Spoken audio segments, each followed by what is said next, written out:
2013ರಲ್ಲಿ ಸಹ ಇದೇ ಕಾಂಗ್ರೆಸ್ ಸರ್ಕಾರ ಇತ್ತು, ಮತ್ತೆ 2024 ಸಹಿತ ಇದೇ ಕಾಂಗ್ರೆಸ್ ಸರ್ಕಾರ, ಇದೇ ನಮ್ಮ ಜಿಲ್ಲಾ ಉಸ್ತುವಾರಿ ಮಂತ್ರಿಗಳು, ಇದೇ ಒಂದು ಕಾಂಗ್ರೆಸ್ ಸರ್ಕಾರ. ಮತ್ತೆ ಇವಾಗ ಏನ್ ಮಾಡಿತ್ತಂದ್ರೆ 2024ರಲ್ಲಿ ಆ ಪಾಣಿಯಲ್ಲಿ ಇದರಲ್ಲಿ ಕೆಲವು ಮನೆಗಳು ಇವೆ ಅಂತಕ್ಕಂಥದ್ದು ಮಂಗಮಾಯ ಮಾಡ್ಬಿಡ್ತಾರೆ. ಇವಾಗ ನಮ್ಗೆ ಇದೊಂದು ನೋವಿನ ಸಂಗತಿ ಅಂತ ಹೇಳ್ಬೇಕಂದ್ರೆ ವಕ್ ಬೋರ್ಡ್ ಅಂತಕ್ಕಂಥದ್ದು ಹೋಗ್ಬಿಟ್ಟು ಸರ್ ಕಾಲ ನಂಬರ್ 11ರಲ್ಲಿ ವಕ್ ಪರವಾಗಿ ನಿಷೇಧಿಸಲಾಗಿದೆ ಅಂತ ಹೇಳ್ಬಿಟ್ಟು ಸರ್, ಅಂದ್ರೆ ವಕ್ ಪರವಾಗಿ ನಿಷೇಧಿಸಲಾಗಿದೆ ಅಂತಂದ್ರೆ ಸರ್ ಅದಕ್ಕೆ ನಮ್ಮ ಸರ್ಕಾರದ ಮೇಲೆ ಸಹಿತ ವಕ್ ಮೇಲೆ ಇಡ್ತಾ ಇಲ್ಲ ಸರ್. ನಾವು ಈ ವಕ್ ಕಾಯ್ದೆ ಇರ್ತಕ್ಕಂಥದ್ದು ಒಂದು ಕಾನೂನು ಇರುತ್ತೆ ಸರ್.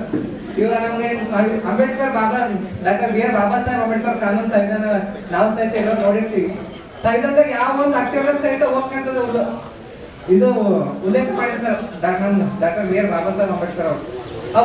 ನಮ್ದು ಇವತ್ತೊಂದು ಇನ್ನೊಂದು ವಿಚಾರ ಹೇಳ್ಬೇಕಾದ್ರೆ ಕಾಂಗ್ರೆಸ್ ಮಾತೆತ್ತಿದ್ರೆ ನಾವು ಕಾಂಗ್ರೆಸ್ ರಕ್ಷಣೆ ಮಾಡ್ತೀವಿ, ನಾವು ಸಂವಿಧಾನ ರಕ್ಷಣೆ ಮಾಡ್ತೀವಿ, ನಾವು ಸಂವಿಧಾನ ರಕ್ಷಣೆ ಮಾಡ್ತೀವಿ, ನಾವು ಅಂಬೇಡ್ಕರ್ ವಾದಿಗಳಿದ್ದೀವಿ ಅಂತ ಹೇಳ್ತಾರಲ್ಲ. ಇವತ್ತು ನಾವು ನೇರವಾಗಿ ಕಾಂಗ್ರೆಸ್ ಸರ್ಕಾರಕ್ಕೆ ಮಾನ್ಯ ಸಿದ್ದರಾಮಯ್ಯ ಅವರಿಗೆ ಮತ್ತೆ ಕಾನೂನು ಬಗ್ಗೆ ಬಹಳ ಅಂತ ಮಾತಾಡುವಂತ ನಮ್ಮ ಪ್ರಿಯಾಂಕ ಸಾಹೇಬ್ ಕೇಳಕ್ ಬಯಸ್ತೀನಿ. ಸಾಹೇಬ್ರೆ, ಅಂಬೇಡ್ಕರ್ ಅವರು ಎಲ್ಲಾದ್ರೂ ನಿಮ್ಗೆ ಒಂದ್ ಸಂವಿಧಾನ ಒಂದು ಪುಸ್ತಕದಲ್ಲಿ ವಕ್ ಅಂತಕ್ಕಂಥದ್ದು ಒಂದು ಇದಿದ್ರೆ ದಯವಿಟ್ಟು ನಾವು ತಿಳಿಸ್ಕೊಡಿ ಅಂತಕ್ಕಂಥ ಮಾತನ್ನು ನಾ ಈ ವೇದಿಕೆ ಮುಖಾಂತರ ಹೇಳ್ಬೋದು. ಅಷ್ಟೇ ಅಲ್ಲದೆ ಸರ್, ಇವಾಗ 2013ರಲ್ಲಿ ನಾವು ಈಗ 2024 ವಕ್ ಪರವಾಗಿ ನಿಷೇಧಿಸಲಾಗಿದೆ ಅಂತಂದಿದ್ದ ಸರ್, ಈ ಉಪಚುನಾವಣೆಗಳು ಇವೆ ಅಂತ ಹೇಳಿ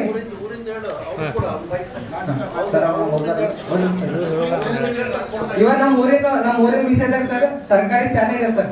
ಈ ಸರ್ಕಾರಿ ಕಾರ್ಯಕ್ರಮ ಇದೆ, ಎಲ್ಲ ಸರ್ಕಾರಿ ಶಾಲೆ ಇದೆ ಸರ್. ಪಾಂಡುರಂಗ ಮಂದಿರ ಇದೆ, ವಾಲ್ಮೀಕಿ ದೇವಾಲಯ ಇದೆ, ಮತ್ತೆ ಬೀರಗುಂಡೇಶ್ವರ ದೇವಾಲಯ ಇದೆ, ಮತ್ತೆ ಅಂಗನವಾಡಿ ಕೇಂದ್ರಗಳಿವೆ, ಒಂದು ದಾಸ್ತಾನು ಕೇಂದ್ರ ಇದೆ ಸರ್. ಇವೆಲ್ಲವೂ ಇವತ್ತ ನಮ್ಮ ಊರಲ್ಲಿ ಇರ್ತಕ್ಕಂಥ ಎಲ್ಲರೂ ಬಡವ ಸರ್. ಮತ್ತೆ ಯಾರು ಇರ್ತಾರೋ ಅಕ್ರಮವಾಗಿ ಯಾರು ಬಂದಿಲ್ಲ ಸರ್, ಎಲ್ಲರೂ ಹಕ್ಕುಪತ್ರ ಪಡ್ಕೊಂಡು ಬಂದಿರೋ ಸರ್. ಅದ್ರ ಕಡೆಯಿಂದ ಇವಾಗ ನಮ್ಮ ಊರಿನ ಸಮಸ್ಯೆ ಆಲಿಸ್ಲಿಕ್ಕೆ ಬಂದಂತ ಮನೆ ಬಸವನಗೌಡ ಪಾಟೀಲ್ ಅವರಿಗೆ ಹಾಗೂ ರಮೇಶ್ ಜಾರಕಿಹೊಳಿ ಸರ್ಗೆ ಹಾಗೂ ಕುಮಾರ್ ಬಂಗಾರಪ್ಪ ಸರ್ ಅವರಿಗೆ ಮತ್ತೆ ಅರವಿಂದ್ ಲಿಂಬಾವಳಿ ಸರ್ ಅವರಿಗೆ ಮತ್ತೆ ಅದೇ ರೀತಿ ಎಲ್ಲರಿಗೂ ಸಹಿತ ಮತ್ತೆ ಇನ್ನಿತರಿಗೂ ಸಹಿತ ಧನ್ಯವಾದ ಹೇಳಕ್ ಬಯಸ್ತೀನಿ. ದಯವಿಟ್ಟು ನಾನು ಸರ್ ನಿಮ್ಗೆ ಹೇಳೋದು ಒಂದೇ ಮಾಡ್ಕೊಳ್ಳೋದು ಒಂದೇ ವಿನಂತಿ, ಈ ವಕ್ ಅಂತಕ್ಕಂಥ ನಾವು ಪಾಣಿನ ತೆಗೆಯೋದು ಬೇಡ ಸರ್. ಈ ವಕ್ ಕಾನೂನೇ ತೆಗಿಸಕ್ಕೆ ಅಂತಂದ್ರೆ ನಾನು ನಿಮ್ಮ ಊರಂತ ಮನೆ ಮಾಡ್ತೀನಿ ಸರ್. ಇದು ಹೇಳಿ ನಾನು ಎರಡು ಮಾತು ಮುಗಿಸಿ ಇವಾಗ ನಾವು ಬರಬಿಟ್ಟ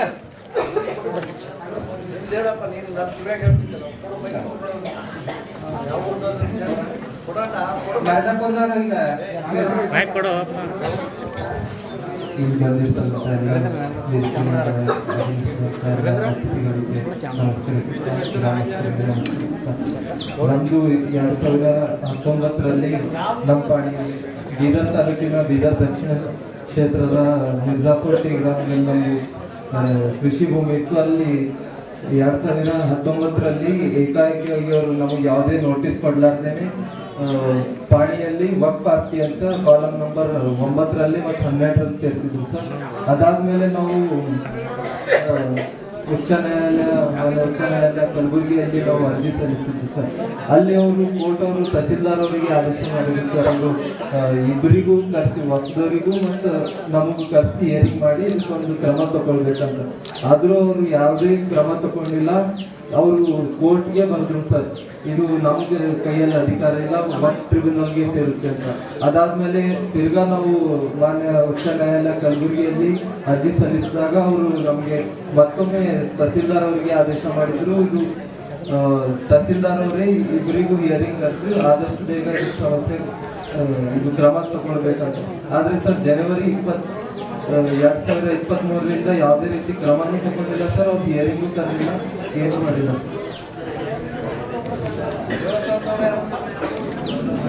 ಧನ್ಯವಾದ. ಈಗ ನಮ್ಮ ಗ್ರಾಮಸ್ಥರಾದ ಶ್ರೀನಿವಾಸ ನಾಯ್ಕ ಅವರು ಗ್ರಾಮದ ಸಮಸ್ಯೆ ಬಗ್ಗೆ ಕುರಿತು ನಾನು ಮಾತಾಡಬೇಕೆಂದು ವಿನಂತಿಸಿದೆ. ನಮಸ್ಕಾರ. ಈ ಗ್ರಾಮ ವತಿಯಿಂದ ತಾವು ನಮ್ಮ ಊರಿಗೆ ಬಂದಿದ್ದ ಮೊಟ್ಟ ಮೊದಲ ಸಾರಿಗೆ ಈ ದೊಡ್ಡ ಪ್ರಮಾಣದಲ್ಲಿ ಟೀಮ್ ಆಗಿ ಮಾಡ್ಕೊಂಡು ಬಂದಿದ್ದಕ್ಕೆ ನಿಮಗೆಲ್ಲರ ಊರ ಪರವಾಗಿಯಿಂದ ಧನ್ಯವಾದಗಳು ಅರ್ಪಿಸುತ್ತೆ ಸರ್. ಈ ಗ್ರಾಮದ ಇತಿಹಾಸ ಏನಂದ್ರೆ ಸುಮಾರು 200 ವರ್ಷಕ್ಕಿಂತ ದೊಡ್ಡದಿದೆ ಸರ್. ಇಲ್ಲಿ ನಮ್ಮ ತಾತ ಮುತ್ತಾತವರು ಏನಂತಂದ್ರೆ ಸರ್, ಬ್ರಿಟಿಷ್ ಕಾಲದಲ್ಲಿ ರೆವೆನ್ಯೂ ಕಲೆಕ್ಟರ್ಗೆ ಅಸಿಸ್ಟೆಂಟ್ ಆಗಿ ವರ್ಕ್ ಮಾಡಿದ್ದಾರೆ ಸರ್. ಸುಮಾರು ಇಲ್ಲಿ ಇಲ್ಲ ಅಂತಂದ್ರೆ 200 ವರ್ಷದಿಂದ ಜನರು ವಾಸಿಸ್ತಾ ಇದ್ದಾರೆ ಸರ್. ಇಲ್ಲಿ ಏನಂದ್ರೆ ಮೇನ್ ಕಸುಬುದಾರರು ಅಂದ್ರೆ ರೈತರು ಸರ್. ಇಲ್ಲಿ ಎಲ್ಲರೂ ಏನಂತಂದ್ರೆ ಕೂಲಿ ಮಾಡ್ಕೊಂಡು ಇಲ್ಲ ಅಂದ್ರೆ 1 ಎಕರೆ 2 ಎಕರೆ ಮಾಡ್ಕೊಂಡು ರೈತರು ಜೀವನ ಮಾಡ್ತಾ ಇದ್ದಾರೆ ಸರ್. ಸರ್ ಇದು ಏನಂತಂದ್ರೆ ಏಕಾಏಕಿಯಾಗಿ ಅಂದ್ರೆ ಇಲ್ಲಿಂದಲ್ಲಿ ಕೆಳಗಡೆ ಒಂದು ಸಣ್ಣದಾಗಿ ಜಾಗ ಇದೆ ಸರ್, ಅಲ್ಲಿ ಇದಕ್ಕೆ ವಾಸಕ್ಕೆ ಯಾವಾಗ ಮನೆಗಳು ಜಾಸ್ತಿ ಬೆಳೀತಾ ಇತ್ತು ಅವಾಗ ಗೌರ್ಮೆಂಟ್ ಏನ್ ಮಾಡ್ತಾರೆ, ಇದೆಲ್ಲ ಸರ್ಕಾರಿ ಘರಾಣ ಜಾಗ ಸರ್, 26 ಎಕರೆ 24 ಗುಂಟೆ ಸರ್. ಸೊ ಅವಾಗ ಗೌರ್ಮೆಂಟ್ ಏನ್ ಮಾಡ್ತಂತಂದ್ರೆ ನೀವು ಇಲ್ಲಿ ಮನೆ ಇಲ್ಲ ಅಂದ್ರೆ ಇಲ್ಲಿ ಬಂದು ಮನೆ ವಾಪಸ್ ಮಾಡಬೇಕು ಅಂತ 10 ಪತ್ರ ಎಲ್ಲ ವಿತರಣೆ ಮಾಡಿದ್ರು ಸರ್. ತಹಸೀಲ್ದಾರ್ಗಳಿಂದ ಎಲ್ಲರಿಗೂ 10 ಪತ್ರ ಎಲ್ಲ ವಿತರಣೆ ಮಾಡಿದ್ದಾರೆ. ಇವಾಗ ಬೆಳೀತಾ ಸುಮಾರು ಏನಂದ್ರೆ ಸರ್ 200 ಮನೆಗಳು ಕಟ್ಟಲಾಗಿದೆ ಸರ್ ಇಲ್ಲಿ. ಅದ್ರಲ್ಲಿ ಏನಂತಂದ್ರೆ ಓನ್ಲಿ 10-15 ಜನರು ಸ್ವಂತವಾಗಿ ಮನೆ ಕಟ್ಕೊಂಡಿದ್ದಾರೆ ಸರ್. ಉಳಿದವರಿಗೆಲ್ಲ ಅಂದ್ರೆ ಪಂಚಾಯತಿಯಿಂದ ಎಲ್ಲ ಗೌರ್ಮೆಂಟ್ ಮನೆ ಎಲ್ಲ ಕಟ್ಟಿಕೊಂಡು 10 ಪತ್ರ ವಿತರಣೆ ಮಾಡಿದೆ ಸರ್. ಅದಕ್ಕೆ ಇವಾಗ ನೀರಿನ ಕನೆಕ್ಷನ್ ಕೊಟ್ಟಿದೆ, ಎಲೆಕ್ಟ್ರಿಸಿಟಿ ಕನೆಕ್ಷನ್ ಕೊಟ್ಟಿದ್ದಾರೆ ಸರ್. ಅದೇ ತರ ಇಲ್ಲಿ ದೇವಸ್ಥಾನ ಕೂಡ ಕಟ್ಟಿದ್ದಾರೆ. ಇನ್ನೊಂದು ದೇವಸ್ಥಾನ ಇದೆ ಸರ್, ಅಲ್ಲಿ ಹಿಂದ್ಗಡೆ ಒಂದು ದೇವಸ್ಥಾನ ಇದೆ, ಮಹರ್ಷಿ ವಾಲ್ಮೀಕಿ ಒಂದು ದೇವಸ್ಥಾನ ಇದೆ, ಮತ್ತೆ ಆಮೇಲೆ ಸ್ಕೂಲ್ಗಳು ಇದಾವೆ ಸರ್, ಅಂಗನವಾಡಿಗಳು ಇದಾವೆ. ಸೊ ಇದೇ ಎಲ್ಲ ಏನಂದ್ರೆ 26 ಎಕರೆನಲ್ಲಿ ಇದೆ ಸರ್. ಸರ್ ಸರ್ ಈ ಪಾಣಿನಲ್ಲಿ ಏನಂತಂದ್ರೆ ಸರ್ 2001 ನಲ್ಲಿ ಕಾಲಮ್ ನಂಬರ್ 11 ಸರ್ ಬ್ಲಾಂಕ್ ಇತ್ತು, ಏನೂ ಇರಲಿಲ್ಲ. ಕೆಳಗಡೆ ಏನ್ ಬರ್ದಿದ್ದಾರೆ ಸರ್ ಅಂದ್ರೆ ಪಾಣಿನಲ್ಲಿ ಇಲ್ಲಿ ಸರ್ಕಾರ ಮನೆಗಳು ಕಟ್ಟುಕೊಡಲಾಗಿದೆ ಮತ್ತು ವಾಸಿಸುತ್ತಿದ್ದಾರೆ ಅಂತ ಬರ್ದಿದ್ದಾರೆ ಸರ್. ಆಮೇಲೆ 2013 ನಲ್ಲಿ ವಕ್ಫ್ ಮಂಡಳಿ ಅಂತ ಫಸ್ಟ್ ಟೈಮ್ ಸೇರಿಸಿದ್ರು ಸರ್ 11 ನಂಬರ್ ಕಾಲಮ್ ನಲ್ಲಿ. ಅಲ್ಲಿ ಕೆಳಗಡೆ ಏನಂತಂದ್ರೆ ಕೆಲವು ಮನೆಗಳು ಕಟ್ಟಲಾಗಿದೆ, ವಾಸಿಸುತ್ತಿರೋ ನಿಲಗಳು ಅಂತ ಬರ್ದಿದ್ದಾರೆ ಸರ್. ಅದು ಏಕಾಏಕಿ 2024 ನಲ್ಲಿ 11 ನಂಬರ್ ಕಾಲಮ್ ನಲ್ಲಿ ಪರಾಭಾರ ನಿಷೇಧಿಸಿದ ವಕ್ಫ್ ಮಂಡಳಿ ಅಂತ ಬರೆದು ಸರ್. ಕೆಳಗಡೆ ಏನಂತಂದ್ರೆ ಅದು ಮನೆಗಳು ಕಟ್ಟಲಾಗಿದೆ ಅಂತ ತೆಗೆದುಬಿಟ್ಟಿದ್ದಾರೆ ಸರ್. ಸೊ ಇದೆಲ್ಲ ನೋಡ್ತಾ ಇದ್ರೆ ಒಂದು ಮಹಾ ದೊಡ್ಡ ಷಡ್ಯಂತ್ರ ತರ ಮಾಡಿದ್ದಾರೆ ಸರ್. ಇದು ಫಸ್ಟ್ ಟೈಮ್ ಬಂದಿದ್ದು ಸರ್ ಪರಾಭಾರ ನಿಷೇಧ ವಕ್ಫ್ ಮಂಡಳಿ ಅಂತ 2013-14 ನಲ್ಲಿ ಸರ್. ಅವಾಗ ಕಾಂಗ್ರೆಸ್ ಗವರ್ಮೆಂಟ್ ಇತ್ತು. ನಮ್ ಕೇಳಿದ ಪ್ರಕಾರ ಸರ್ ಅವಾಗ ಏನಂತಂದ್ರೆ DC ಅವರು CP ಜಾಫರ್ ಅಂತ ಆಗಿದ್ರು ಸರ್. ಆ ಟೈಮ್ ನಲ್ಲಿ ಆಗಿದೆ. ಈ ಆಗಿದ್ದ ವಿಷಯ ನಮಗೆ ಯಾವ ಊರ್ದವ್ರಿಗೆ ಯಾರಿಗೂ ಗೊತ್ತಾಗಿಲ್ಲ ಸರ್. ತಾವು ಒಂದು ವಿಜಯಪುರದಲ್ಲಿ ಏನು ವಸ್ತು ಚಳವಳಿ ನಡೆಸಿದ್ವಿ ವಿರೋಧವನ್ನ, ಅವಾಗ ನಮ್ಮ ಊರ ಜನರು ಏನ್ ಮಾಡಿದ್ರು ಸರ್ ಅಂದ್ರೆ ನೀವೇ ಹೇಳಿದ್ರು ಸರ್ ಟಿವಿನಲ್ಲಿ ಯಾರ್ಯಾರು ಮತಗಳಲ್ಲಿ ಏನೇನಿದೆ ನೋಡ್ಕೊಳ್ಳಿ, ಎಂದು ಪಾಣಿನಲ್ಲಿ ಕೂಡ ಬರಬಹುದು ಅಂತ ತಕ್ಷಣ ನಮ್ಮ ಊರ ಜನರು ಏನ್ ಮಾಡಿದ್ರು ಸರ್ ನೋಡಿದ್ರೆ ನಾವು ಅದರಲ್ಲಿ ನಮ್ಗೆ ಫಸ್ಟ್ ಟೈಮ್ ಗೊತ್ತಾಗಿದ್ದು ಈ ತರ ನಮ್ಮ ಊರು ಕೂಡ ಈ ವಕ್ಫ್ ಮಂಡಳಿಯಲ್ಲಿ ಇದೇ ಆಗಿದೆ ಅಂತ. ಬಟ್ ಆಕ್ಚುಲಿ ಅದನ್ನ ಮತ್ತೆ ಹಿಂದ್ಗಡೆ ಪಾಣಿ ಎಲ್ಲ ನೋಡ್ತಾ ಇದ್ರೆ ಅದು 2013-14 ಸೇರ್ಪಡೆ ಆಗಿದೆ ಸರ್. ಸೊ ಇದ್ರ ಬಗ್ಗೆ ನಮ್ಗೆ ಏನೂ ಗೊತ್ತಾಗಿರ್ಲಿಲ್ಲ. ನಮ್ಮ ಊರು ಜನರು ಏನಂತಾರೆ ಇವಾಗ ತುಂಬಾ ಆತಂಕದಲ್ಲಿ ಇದ್ದಾರೆ. ಕೆಲವೊಂದು ಅವ್ರಿಗೂ ವಿಷಯ ಗೊತ್ತಾಗ್ತಿರುತ್ತೆ ಸರ್, ಎಲ್ಲೋ ಕಡೆ ಅವ್ರ ಮನೆ ಖಾಲಿ ಮಾಡಿ ಅಂತ ನೋಟಿಸ್ ಎಲ್ಲ ಬಂದಿದೆ ಅಂತೆ. ಸೊ ಇವರೆಲ್ಲ ಏನಂತಂದ್ರೆ ಕೂಲಿ ಕಾಪು ಮಾಡ್ಕೊಂಡು ಎಲ್ಲ ಬಂದ್ಕೊಂಡು ಸರ್ ಇವಾಗ ಎಲ್ಲಿ ಹೋಗ್ಬೇಕು ಎಲ್ಲಿಲ್ಲ ಅಂದ್ರೆ ಆತಂಕದಲ್ಲಿ ಇದ್ದಾರೆ ಸರ್. ನಮ್ಮ ಊರ್ ಕಡೆಯಿಂದ ನಾವು ಏನ್ ವಿನಂತಿ ಮಾಡ್ಕೊಳ್ತೀವಿ ಅಂತ ಸರ್, ಯಾವ ಅಧಿಕಾರಿ ಇದನ್ನ ಮಾಡಿದ್ದಾರೆ ಸರ್, ಒಂದು ಅಧಿಕಾರಿ ಮಾಡಿದ ಮೇಲೆ ಈ ತರ ಆಗಿರ್ಬೋದು. ಅದರಲ್ಲಿ ಅದನ್ನ ಮನೆಗಳನ್ನ ತೆಗೆದು ಬಿಟ್ಟಿದ್ದಾರೆ ಕೆಳಗಡೆ ಸರ್, ಪಾಣಿಯಲ್ಲಿ ತೆಗೆದಿದ್ದಾರಲ್ಲ ಸರ್. ಅವ್ರ ವಿರುದ್ಧ ಕಾನೂನುಗಾಗಿ ಕ್ರಮ ತಗೊಳ್ಬೇಕಂತ ನಮ್ಮ ಊರ್ ಕಡೆಯಿಂದ ನಮ್ಮ ಕಡೆಯಿಂದ ತಮ್ಮ ಟೀಮ್ ಅವರಿಗೆ ನಾವು ವಿನಂತಿಸಿ ಮಾಡ್ಕೊಳ್ತಾ ಇದ್ದೀವಿ ಸರ್. ಇದೊಂದು ಮಾಡಿದ್ರೆ ಒಂದು ದೊಡ್ಡ ಸಹಾಯಕ ಆಗುತ್ತೆ ಅಂತ ನಾವು ಅನ್ಕೊಳ್ತಾ ಇದ್ದೀವಿ. ಮಾನವರಿಗೆ ಧನ್ಯವಾದಗಳು. ಗ್ರಾಮದ ಪರಿಸ್ಥಿತಿ ಬಗ್ಗೆ ವಿವರವಾಗಿ ಹೇಳಿದವರಿಗೆ ಧನ್ಯವಾದಗಳು. ಇವಾಗ ಅರವಿಂದ್ ನಿಂಬೆವಾಳೆ ಮಾಜಿ ಸಚಿವರು ನಾವು ಮಾತಾಡಬೇಕೆಂದು ವಿನಂತಿಸಿಕೊಳ್ಳುತ್ತೇನೆ. ಈ ನಿಮ್ಮ ಮನೆ ಪಾಣಿ ತೆಗೆದು ನೋಡಿದ ಎಲ್ಲರೂ ಯಾರ್ಯಾರ ವಾಕ್ ಪತ್ರ ಬಂದೈತಿ ಕೈ ಎತ್ತರಿ, ಯಾರ್ಯಾರು ಬಂದೈತಿ ವಾಕ್ ಪತ್ರ ಹಾಕೊಂಡ್ರಲ್ಲ ನೋಡಿರಿ, ಕೈ ಎತ್ತಬೇಕ ಯಾರ್ಯಾರಂತ. ಹಾ ಈ ಗುಡಿ ಮಾಲೀಕರು ಯಾರು, ಗುಡಿ ಚೇರ್ಮನ್ ಯಾರು, ಗ್ರಾಮಸ್ಥರು ಯಾರು ನೋಡ್ಕೋತಾರ, ಗುಡಿ ಕೆಲಸದಿಂದ ಹೋಗ್ಕೊಂಡು ಬಂದೈತೆ ಎಲ್ಲ ಊರಿಗೆ. ಹಾ ಊರ ಯಾವಾಗ ನೋಡ್ಕೊಂಡ್ರಿ, ಯಾವತ್ತು ನೋಡ್ಕೊಂಡ್ರಿ? ಈಗ ಅವ್ರು ಹೇಳಿದ್ರು ಬಿಜಾಪುರದ ಗೌರವ ಜಾತಿ ಕೂತಿದ್ರು, ನಿಮ್ಮ ಪಾಡಿ ತೆಗೆದು ನೋಡ್ರಿ ಅಂತ ಕರೆ ಕೊಟ್ಟಾಗ ನೋಡ್ಕೊಂಡಿವಿ, ಈಗ ಗೊತ್ತಾಗೈತೆ ನಮ್ಗೆ ಅಂತ ಹೇಳಿದ್ರು. ಇದನ್ನ ತಗ್ಸ್ ಹಾಕೊಂಡು ನೀವು ನಮ್ಮ ಜೋಡಿ ಇರ್ತೀರ, ಯಾರು ಇರ್ತೀರ?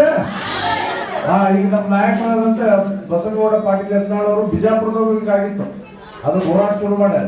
ಅದಕ್ಕೆ ಇಡೀ ರಾಜ್ಯಾದ್ಯಂತ ಸೇನೆಯಾಗಿತ್ತು, ಎಲ್ಲ ಕಡೆ ಹೊಂಟಿವಿ ಎಲ್ಲರೂ ಅವರೇ ಮಾತಾಡ್ತಾರೆ. ಪಾಣಿ ಇಲ್ಲಿ ಯಾವ್ಯಾವ ಪಾಣಿ ಕಲೆಕ್ಟ್ ಮಾಡಿದ್ರು ಕೊಡ್ರಿ. ಇವಾಗ ನಮ್ಮ ಕನ್ಯಣ್ಣ ಶ್ರೀ ಬಸವನಗೌಡ ಪಾಟೀಲ್ ಯತ್ನಾಳ್ ಅವರು ನಮ್ಮ ಗ್ರಾಮದ ಬಗ್ಗೆ ಮಾತಾಡ್ತಾರೆ. ಪಾನಿಪುರಿ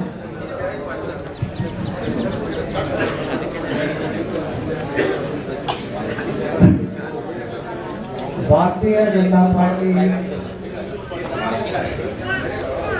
ನಮ್ಮ ಇವತ್ತು ಆಟ ಹಟಾವೋ ದೇಶ ಬಚಾವೋ ಈ ಒಂದು ಜನಾಂದೋಲನದ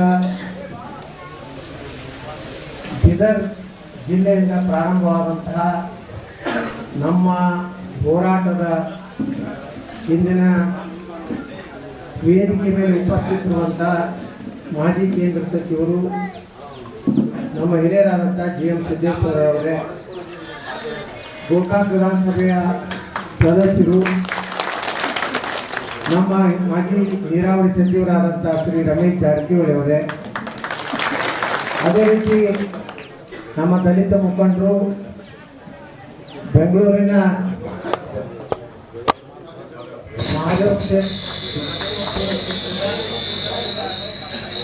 ಮಾಜಿ ಶಾಸಕರು, ಹಿಂದಿನ ಶಿಕ್ಷಣ ಸಚಿವರಾದಂಥ ಅರವಿಂದ್ ವಿಠಾಲ್,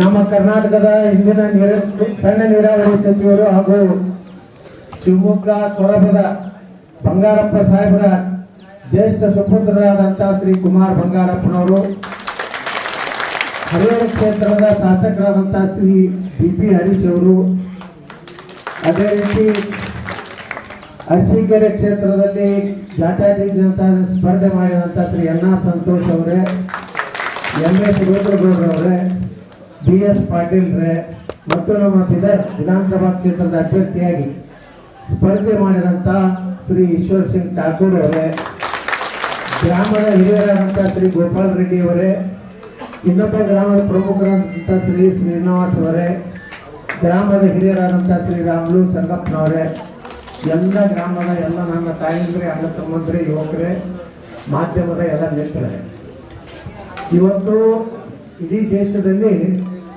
ಈ ವಕಫ್ ಅನ್ನುವಂತಹದ್ದು ಒಂದು ದೊಡ್ಡ ಪಿಡುಗು.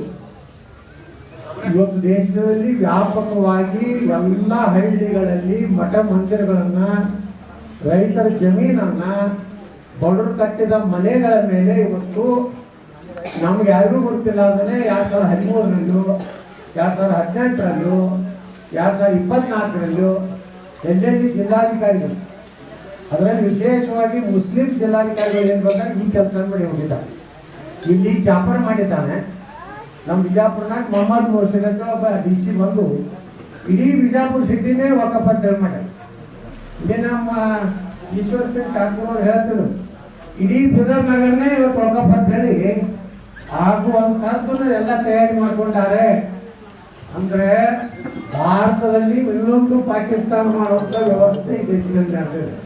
ಅದಕ್ಕೆ ನಿನ್ನೆ ನಮ್ಮ ಭಾರತದ ಪ್ರಧಾನಮಂತ್ರಿ ಶ್ರೀ ನರೇಂದ್ರ ಮೋದಿ ಅವರು ನಿನ್ನೆ ಹೇಳಿದ್ದಾರೆ, ಭಾರತ ಡಾಕ್ಟರ್ ಬಾಬಾ ಸಾಹೇಬ್ ಅಂಬೇಡ್ಕರ್ ಅವರು ಬರೆದ ಸಂವಿಧಾನದಂತೆ ನಡೀತದೆ. ನಾವು ವಕಫ್ ಅಂದ್ರೆ ಬರ್ದಿಲ್ಲ. ನಮ್ಮ ಒಬ್ಬ ಯುವಕ ಹೇಳ್ತಿದ್ದ, ನಾವು ಇದು ನೆಹರುನಿಂದ ಪ್ರಾರಂಭ ಆಗಿ ಮನಮೋಹನ್ ಸಿಂಗ್ ಅವರಿಗೆ ಎಷ್ಟು ಅಧಿಕಾರ ಕೊಟ್ಬಿಟ್ಟಾರಂದ್ರೆ ನೋಡಿ, ಇವತ್ತು ವಿಠಲ ರುಕ್ಮಿಣಿ ಗುಡಿನೂ ವಕಫ್, ನಮ್ಮ ಏನು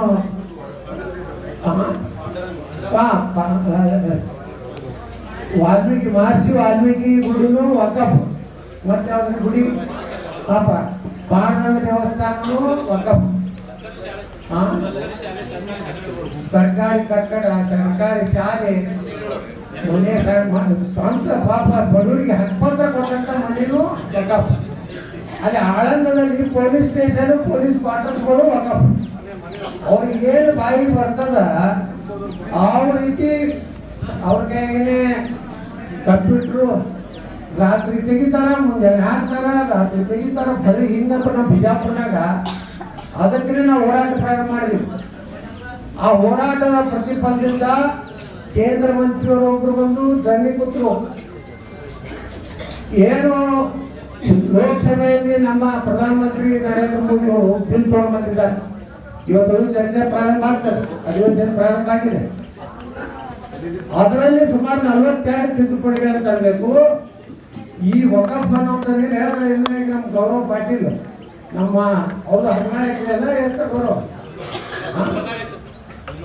11 ಎಕರೆ ಅವ್ರದ್ದು ವಕಫ್ ಅವ್ರು ನೋಟಿಸ್ ಕೊಟ್ಟಿಲ್ಲ, ಅವ್ರಿಗೆ ಗೊತ್ತಿಲ್ಲ.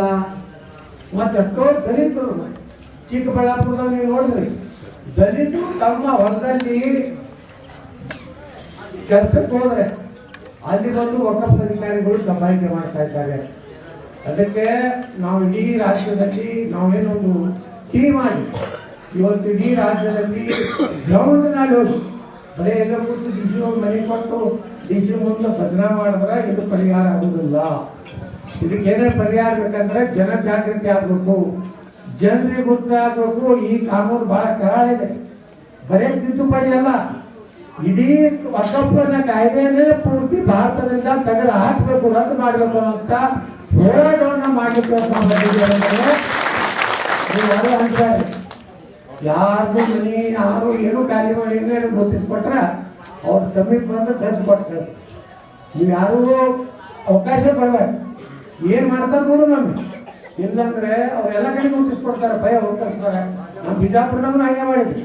ನಾ ಹೇಳಿದವ್ರಿಗೆ ಇವರಿಗೆ ವಕಫ್ದವ್ರಿಗೆ ಒಂದೇ ಒಂದು ಮನೆ ಕೈ ಹತ್ತದ ನೋಡಂತಂದ್ರೆ ಯಾರು ಒಬ್ರು ಸಮೀಪ ಬರಲ್ಲ. ಅದಕ್ಕೆ ಇಲ್ಲಿ ರೈತರಲ್ಲಿ ಏನು ಬಡವರಲ್ಲಿ ನೀವು ಯಾರು ಗಾಬರಿ ಆಗುವಂತ ಅವಶ್ಯಕತೆ ಇಲ್ಲ. ಇವತ್ತು ಪಾರ್ಲಿಮೆಂಟ್ ನಲ್ಲಿ ಚರ್ಚೆ ನಡೆದಿದೆ. ಈ ಒಂದು ತಿದ್ದುಪಡಿಯನ್ನು ನಾವು ಮಾಡ್ತೀವಿ. ಯಾಕಂದ್ರೆ ಟ್ರಿಬ್ಯುನಲ್ ಕಿಂತ ಅಧಿಕಾರ ಕೊಟ್ಟಾಗ ನಮ್ಮ ಗೌರವ ಪಾಟೀಲ್ ಹೇಳ್ದಂಗೆ ತಹಸೀಲ್ದಾರ್ ಅಧಿಕಾರ ಇಲ್ಲ, ಎಸಿಗೆ ಅಧಿಕಾರ ಇಲ್ಲ, ಡಿ ಸಿ ಅವರಿಗೆ ಅಧಿಕಾರ ಇಲ್ಲ, ಡಿಸ್ಟ್ರಿಕ್ಟ್ ಕೋರ್ಟ್ಗಳಿಗೆ ಅಧಿಕಾರ ಇಲ್ಲ, ಹೈಕೋರ್ಟ್ಗೆ ಅಧಿಕಾರ ಇಲ್ಲ, ಸುಪ್ರೀಂ ಕೋರ್ಟ್ಗೆ ಅಧಿಕಾರ ಇಲ್ಲ. ನೀವೆಲ್ಲ ನಿಮ್ಮ ಆಸ್ತಿ, ಇದು ಸರ್ಕಾರಿ ಜಮೀನು, ನಿಮ್ಮ ಆಸ್ತಿ ನಿಮ್ಮದೇ ಅಂತ ಹೇಳಿ ಆ ಟ್ರಿಬ್ಯುನಲ್ದಲ್ಲಿ ಮುಂದೆ ಹೋಗಿ ನಿಂತಿರ್ಬೇಕು.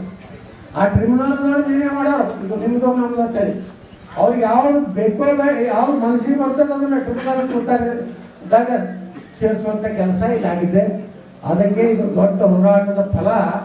ಇವತ್ತು ಸಿದ್ದರಾಮಯ್ಯ ಅವರು ಅದು ವಾಪಸ್ ತಗೋತೀನಿ, ನೋಟಿಸ್ ವಾಪಸ್ ತಗೋತೀನಿ ಅಂತ ಯಾಕೆ ಹೇಳಿದಂದ್ರೆ ಇದು ದೊಡ್ಡದ ರೀತಿಯಲ್ಲಿ ಇವತ್ತು ನೋಡಿ ನಮ್ಗೆ ಜಿಲ್ಲಾದಲ್ಲೇ ಸುಮಾರು 13,000 ಎಕರೆ ಜಮೀನು ಇವತ್ತು ವಕಫ್ ಕ್ಲೇಮ್ ಮಾಡ್ಲಿಕ್ಕೆ. ಟ್ರಿಬ್ಯುನಲ್ನಾಗ ಅವ್ನ ಜಡ್ಜ್ನು ಸಾಬ, ಅಲ್ಲಿ ಟ್ರಿಬ್ಯುನಲ್ ಸಿಇಒ ಏನಲ್ಲ, ಇದು ನಮ್ಮ ವಕಫ್ ಬೋರ್ಡ್ ಸಿಇಒ ಅವರು ಸಾಬ, ಪ್ಯೂನು ಸಾಬ, ಮುತುವಲ್ಲಿನೂ ಸಾಬ. ಅವನ ಬಳಿ ಹೋಗಿ ನಾವು ಹಿಂದೂಗಳು ಕೈ ಮುಕ್ಕೊಂಡು ನಿಂತಿರ್ಬೇಕು. ಅವ ನಮ್ಮ ಕೇಳಿ ಹುಡುಗನ ಕೈಯಾಗಲೇ ನ್ಯಾಯ ಕೊಟ್ರ ಅವ ನಮ್ಮ ಪರವಾಗಿ ಮಾಡ್ತಾನ, ಅವ ಅವ್ರ ಪರವಾಗಿ ಮಾಡೋ ಟ್ರಿಬ್ಯುನಲ್ ಕೇಳವ. ಅದಕ್ಕೆ ಟ್ರಿಬ್ಯುನಲ್ ಅನ್ನುವಂಥದ್ದು ಏನೊಂದು ಇದು ಇರಲ್ಲ, ಅದನ್ನು ಮೊದಲು ತೆಗೆದು ಹಾಕ್ಬೇಕು ಅನ್ನೋದೇ ನಮ್ಮ ಬೇಡಿಕೆ. ಟ್ರಿಬ್ಯುನಲ್ ನಾವು ತೆಗೆದು ಹಾಕಿದೆ ಅಂದ್ರೆ ತಹಸೀಲ್ದಾರ್ಗೆ ಅಧಿಕಾರ ಬರ್ತದೆ, ಎ ಸಿ ಅವರಿಗೆ ಅಧಿಕಾರ ಬರ್ತದೆ, ಡಿ ಸಿ ಅವರಿಗೆ ಅಧಿಕಾರ ಬರ್ತದೆ, ಮತ್ತು ನಮ್ಮ ಎಲ್ಲ ನ್ಯಾಯಾಲಯಗಳಿಗೆ ಅಧಿಕಾರ ಬರ್ತದೆ. ಅದನ್ನೇ ತಿದ್ದುಪಡಿಯನ್ನ ಇವತ್ತು ನರೇಂದ್ರ ಮೋದಿ ಸರ್ಕಾರ ಮಾಡಕೊಂತಾಗ ಟ್ರಿಬ್ಯುನಲ್ ಎಲ್ಲ ಅಧಿಕಾರ ತೆಗೆದು ಆ ಅಧಿಕಾರವನ್ನ ನಾವು ಜಿಲ್ಲಾಧಿಕಾರಿಗಳಿಗೆ ಕೊಡಕತ್ತೀವಿ. ಡಿ ಸಿನೇ ಫೈನಲ್. ಡಿ ಸಿ ಅವರು ಅವರೆಲ್ಲ ದಾಖಲೆಗಳನ್ನು ಪರಿಶೀಲಿಸಿ ಏನಾಗಿ ಹೇಳಿದ್ರೆ ಈ ಊರನ್ನು ಮೊದಲು ಮನೆಗಳು ನಿರ್ಮಾಣ ಆಗ್ಯಾವ ಹೇಳೋದ್ರಲ್ಲಿ ಅದನ್ನ ತೆಗೆದುಬಿಟ್ಟಾರ. ಅವ್ರಿಗೇನು ಅವ್ರಿಗೆ ತೆರೆ ಬರ್ತೈತಿ, ಅವ್ರ ಕೈಗೆ ಪಾಸ್ಪೋರ್ಟ್ ಐತಿ, ಅವ್ರಿಗೇನು ಮಾಡೋದು ಮಾಡಿಬಿಟ್ಟಾರೆ. ಯಾಕಂದ್ರೆ ಕಂದಾಯದವರು ಮತ್ತು ವಕಫ್ದವರು ಒಂದೇ ಆಗಿಬಿಟ್ರೆ ಒಬ್ಬ ವಕಫ್ ಒಬ್ಬ ಸಾಬ ಬಂದ್ಬಿಟ್ಟಾನೆ, ಕಂದಾಯದನ್ನು ಸಾಬಿರ್ತಾನೆ, ಡಿ ಸಿನೂ ಸಾಬ, ಇಬ್ರು ಕೂಡಿ ರಾತ್ರೋರಾತ್ರಿ ತಿದ್ದುಪಡಿ ಮಾಡಿ ಜಾಫರ್ ತಿದ್ದುಪಡಿಯಲ್ಲಿ ಡಿ ಸಿ ಆ ಕಾಲಕ್ಕೆ ಆಗಿದ್ದು ಬಿಜಾಪುರ ಮೊಹಮ್ಮದ್ ಮನ್ಸೂರ್ ಈ ರೀತಿ ಮಾಡ್ಯಾರ. ಮುಸ್ಲಿಮರ ಮನೆಯೂ ಮಾಡಿ ಆದ್ರೆ ನಾನು ತೋರಿಸ್ಬೇಕಲ್ಲ ಅದನ್ನು ಒಟ್ಟೆ ಹಿಂದೂಗಳೇ ಮಾಡಿ ಅನ್ನೋದು ಆ ಬರೋದು ಅವ್ರಿಗೂ ಒಂದಿಟ್ಟು ಮಾಡ್ಯಾರ ತೋರಿಸ್ತಾರೆ. ಅದಕ್ಕೆ ನೀವು ಯಾರೋ ಅಂತ ಅವಶ್ಯಕತೆ ಇಲ್ಲ. ನಾವು joint parliamentary committee chairman Bijapur ಬಂದಿದ್ರು. ಅವ್ರು ನಾವೇನು ಬಿಜಾಪುರ 4 ದಿವಸ ಹೋರಾತ್ರಿ ಮಾಡಿದ್ರೆ ಅವ್ರು ಬಂದಿದ್ರಲ್ಲ, ಅವ್ರು ಹೇಳ್ಯಾರ ಇಡೀ ಜಾಯಿಂಟ್ ಪಾರ್ಲಿಮೆಂಟ್ನಲ್ಲಿ ಚರ್ಚೆ ಆಗಿದ್ದಕ್ಕೆ ಕಾಂಗ್ರೆಸ್ಸು, ಮುಲಾಯಂ ಸಿಂಗ್ ಯಾದವ್, ಲಾಲೂ ಪ್ರಸಾದ್, ಮಮತಾ ಬ್ಯಾನರ್ಜಿ ಎಲ್ಲರೂ ವಿರೋಧ ಮಾಡಕತ್ತಾರ. ವಕಫ್ ಬಿಡ್ರಿ, ವಕಫ್ ಹೋರಾಸ್ತಿ ಕೊಡತ್ತಾರ. ಮೊನ್ನೆ ನಮ್ಮಲ್ಲಿ ಅಧ್ಯಕ್ಷ ಬಂದಾಗ ಹೇಳಿದ್ರು ಮೊದಲ 9.5 ಲಕ್ಷ ಎಕರೆ ಕ್ಲೇ ಮಾಡ್ತಿದ್ರು. ನೋಡಿ ನಮ್ಮಲ್ಲಿ 3 ದೊಡ್ಡ ಸಂಸ್ಥೆಗಳ ಒಂದು ಸೇರಿದ್ರೆ ಭಾರತದ ಇಂಡಿಯನ್ ಮಿಲಿಟರಿ ಕೈಗೆ 18 ಲಕ್ಷ ಎಕರೆ ಇದೆ. ನಮ್ಮ ದೇಶಕ್ಕಾಗಿರುವಂತ ಸೈನಿಕರ ಒಂದು ರಕ್ಷಣೆಗಾಗಿ 18 ಲಕ್ಷ ಎಕರೆ. ಅದ ನಂತರ ಇಂಡಿಯನ್ ರೇಲ್ವೆ ಕೈಗೆ 15 ಲಕ್ಷ ಎಕರೆ ಇದೆ. ಮೂರನೇದು ಇದು 9 ಲಕ್ಷ ಎಕರೆ ಕಾನೂನು ಮಂತ್ರಿಗಳ ಲೋಕಸಭೆಯಲ್ಲಿ. ಆದ್ರೆ ಮೊನ್ನೆ ನಮ್ಮ ಜಾಯಿಂಟ್ ಪಾರ್ಲಿಮೆಂಟ್ ಕಮಿಟಿ ಚೇರ್ಮನ್ ಏನು ಬಂದಿಲ್ಲ, ಜಗನ್ನಾಥ ಪಾಲ್ ಅವರು ಅವ್ರು ಹೇಳಿದ್ರು ಇವತ್ತ 38 ಲಕ್ಷ ಎಕರೆ ಇವ್ರು ಟ್ರಿಬ್ಯುನಲ್ ಕ್ಲೇಮ್ ಮಾಡ್ಲಕತ್ತಾರ. 38 ಲಕ್ಷ ಅಂದ್ರೆ ಇಡೀ ಪಾಕಿಸ್ತಾನ ಕೂಡಿ 9.5 ಲಕ್ಷ ಎಕರೆ ಐತಿ. ಅಂತ 3.5 ಪಾಕಿಸ್ತಾನದಕ್ಕೂ ಈಗ ಕ್ಲೇಮ್ ಮಾಡ್ಲಕತ್ತಾರ. ಯಾರು ಅಂದ್ರ ಈ ವ್ಯವಸ್ಥಿತವಾಗಿ ಲ್ಯಾಂಡ್ ಯಾವುದು ದೇಶನಾಗ ನಡೆದಿದೆ. ಅದರ ವಿರುದ್ಧ ನೀವೆಲ್ಲ ಮುಂದಿನ ದಿವಸಗಳಲ್ಲಿ ನಾವು ಪ್ರಧಾನಮಂತ್ರಿಗಳಿಗೆ ಪಾರ್ಲಿಮೆಂಟ್ಗೆ ಶಕ್ತಿ ಕೊಡಬೇಕಾದ್ರೆ ನೀವೆಲ್ಲರೂ ಜನಾಂದೋಲನ ಮಾಡಬೇಕನ್ನೋ ಉದ್ದೇಶದಿಂದ ಬಂದಿದ್ದೀವಿ. ಈ ಭಾಗದಲ್ಲಿ ಕಾಂಗ್ರೆಸ್ ಎಂಪಿಯವರಿಗೆ ಹೇಳಕ್ಕೆ ಎಚ್ಚರಿಕೆ ಕೊಡಕ್ಕೆ ಬಯಸ್ತಾ ಇದ್ದೀನಿ. ಒಂದು ವೇಳೆ ಈ ವಕಫ್ ಕಾನೂನಿನ ವಿರುದ್ಧ ಓಟ್ ಹಾಕಿದ್ರೆ, ವಕಫ್ ಕಾನೂನಿನ ತಿದ್ದುಪಡಿಯ ವಿರುದ್ಧ ಓಟ್ ಹಾಕಿದ್ರೆ ನೀವು ಒಂದು ಊರಾಗಲೂ ಒಬ್ಬ MP ಬಳಸ್ಕೊಡ್ಬೇಡಿ. MP ನೀವು ಮೊದಲ MP ನೀನು ಲೋಕಸಭೆಯಲ್ಲಿ ನರೇಂದ್ರ ಮೋದಿ ಅವರು ಇವತ್ತೇನು ವಕಫ್ ಕಾನೂನಿಗೆ 42 ತಿದ್ದುಪಡಿ ತಂದಲ್ಲ, ಅದಕ್ಕೆ ನೀವು ಸಪೋರ್ಟ್ ಮಾಡಬೇಕು. ನಿಮ್ಮ ಪಾರ್ಟಿಗೆ ಇದೆಲ್ಲ ಓಟ್ ಹಾಕಿದವ್ರು ನಾವೆಲ್ಲ ಓಟ್ ಹಾಕಿದವ್ರು ನೀವು MP ಇದು ನೀವು ಪ್ರತಿಯೊಂದು ಹಳ್ಳಿಯಾಗ ತಗೊಂಡು ಮಾಡ್ರಿ, ಯಾರು ಅಂತ ಮಾಡ್ರಿ. ಎಲ್ಲೆಲ್ಲಿ ಕಾಂಗ್ರೆಸ್ MP ಗಳಲ್ಲ ಅವ್ರು ಮೊದಲೇ ಪ್ರಶ್ನೆ ಇದೆ ಕೇಳಬೇಕು, ವಕಫ್ನ ವಿರುದ್ಧ ಯಾಕೆ ಮಾಡಕತ್ತೀರಪ್ಪ? ಅವ್ರು 38 ಲಕ್ಷ ಎಕರೆ ಕೇಳಕತ್ತಾರ. ನೀವು ನಿಮ್ಮ ಪಾರ್ಟಿದ ನೀವು ಯಾರನ್ನೋ ಖುಷಿ ಪಡಿಸ್ಲಾಕ, ರಾಹುಲ್ ಗಾಂಧಿ ಖುಷಿ ಪಡಿಸ್ಲಾಕ ಅಥವಾ ಯಾವುದೋ ಒಂದು ಸಮುದಾಯ ಖುಷಿ ಪಡಿಸ್ಲಾಕ ನಮ್ಮ ಜನರ ಮೇಲೆ ಮಾಡಿದ್ರಲ್ಲ ಬಿಲ್ ಏನು ಬರ್ತದ ಅದಕ್ಕೆ ವಿರೋಧ ಮಾಡಿದ್ರಂದ್ರೆ ಮುಂದೆ ನಿಮ್ಗೆ ಲೋಕಸಭೆ ಯಾವ ಹಳ್ಳಿಯಾಗೂ ಬಳಸ್ಕೊಡ್ಬೋದು ಅಂತ ನೀವು ಎಚ್ಚರಿಕೆ ಕೊಟ್ಟಂದ್ರೆ ಇದೇ ಅಧಿವೇಶನದಲ್ಲಿ ಈ ಬಿಲ್ ಪಾಸ್ ಆಗ್ತದ. ಯಾರ್ಯಾರು ಉತ್ತಾರೆ ಮಠ ಮಂದಿರ ಗುಡಿ ಗುಂಡಾರ ಸರ್ಕಾರಿ ಜಾಗ ಎಲ್ಲೆಲ್ಲಿ ವಕಫ್ ಮಾಡ್ಯಾರ ಅದ್ರ ಸಂಪೂರ್ಣ ತೆಗೆಯುವಂತ ಕೆಲಸ ನಾವೆಲ್ಲ ಟೀಮ್ಗಳು ಮಾಡ್ತೀವಿ ಅಂತ ಹೇಳಿ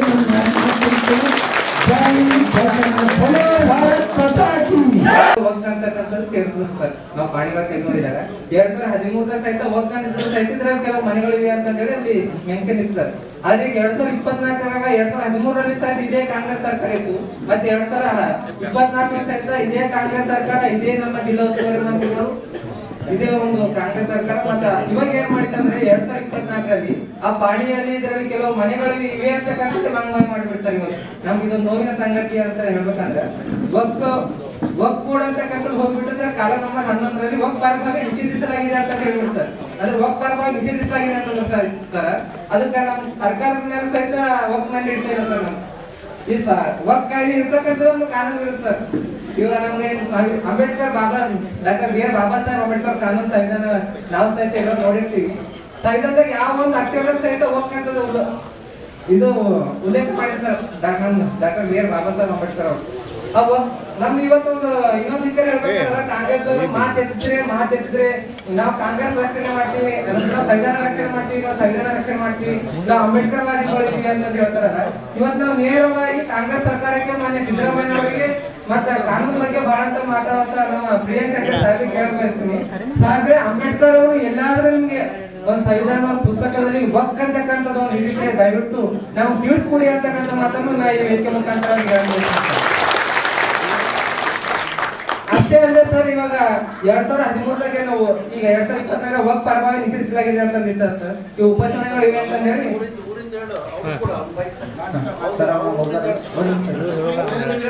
ಇವಾಗ ನಮ್ಮ ಊರಿನ ವಿಷಯದಾಗ ಸರ್ ಸರ್ಕಾರಿ ಶಾಲೆ ಇದೆ ಸರ್.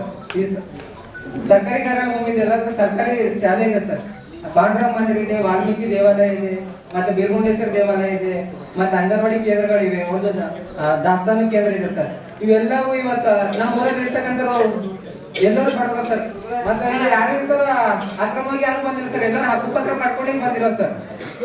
ಅದ್ರ ಕಡೆಯಿಂದ ಇವಾಗ ನಮ್ಮ ಊರಿನ ಸಮಸ್ಯೆ ಆಲಿಸ್ಲಿಕ್ಕೆ ಬಂದಂತ ಮನೆ ಬಸವನಗೌಡ ಪಾಟೀಲ್ ಅವರಿಗೆ ಹಾಗೂ ರಮೇಶ್ ಜಾರಕಿಹೊಳಿ ಸರ್ಗೆ ಹಾಗೂ ಕುಮಾರ್ ಬಂಗಾರಪ್ಪ ಸರ್ ಅವರಿಗೆ ಮತ್ತೆ ಅರವಿಂದ್ ಲಿಂಬಾವಳಿ ಸರ್ ಅವರಿಗೆ ಮತ್ತೆ ಅದೇ ರೀತಿ ಎಲ್ಲರಿಗೂ ಸಹಿತ ಮತ್ತೆ ಇನ್ನಿತರಿಗೂ ಸಹಿತ ಧನ್ಯವಾದ ಹೇಳಕ್ ಬಯಸ್ತೀನಿ. ದಯವಿಟ್ಟು ನಾನು ಸರ್ ನಿಮ್ಗೆ ಹೇಳೋದು ಒಂದೇ ಸರ್, ನಿಮ್ಗೆ ಮಾಡ್ಕೊಳ್ಳೋದು ಒಂದೇ ವಿನಂತಿ.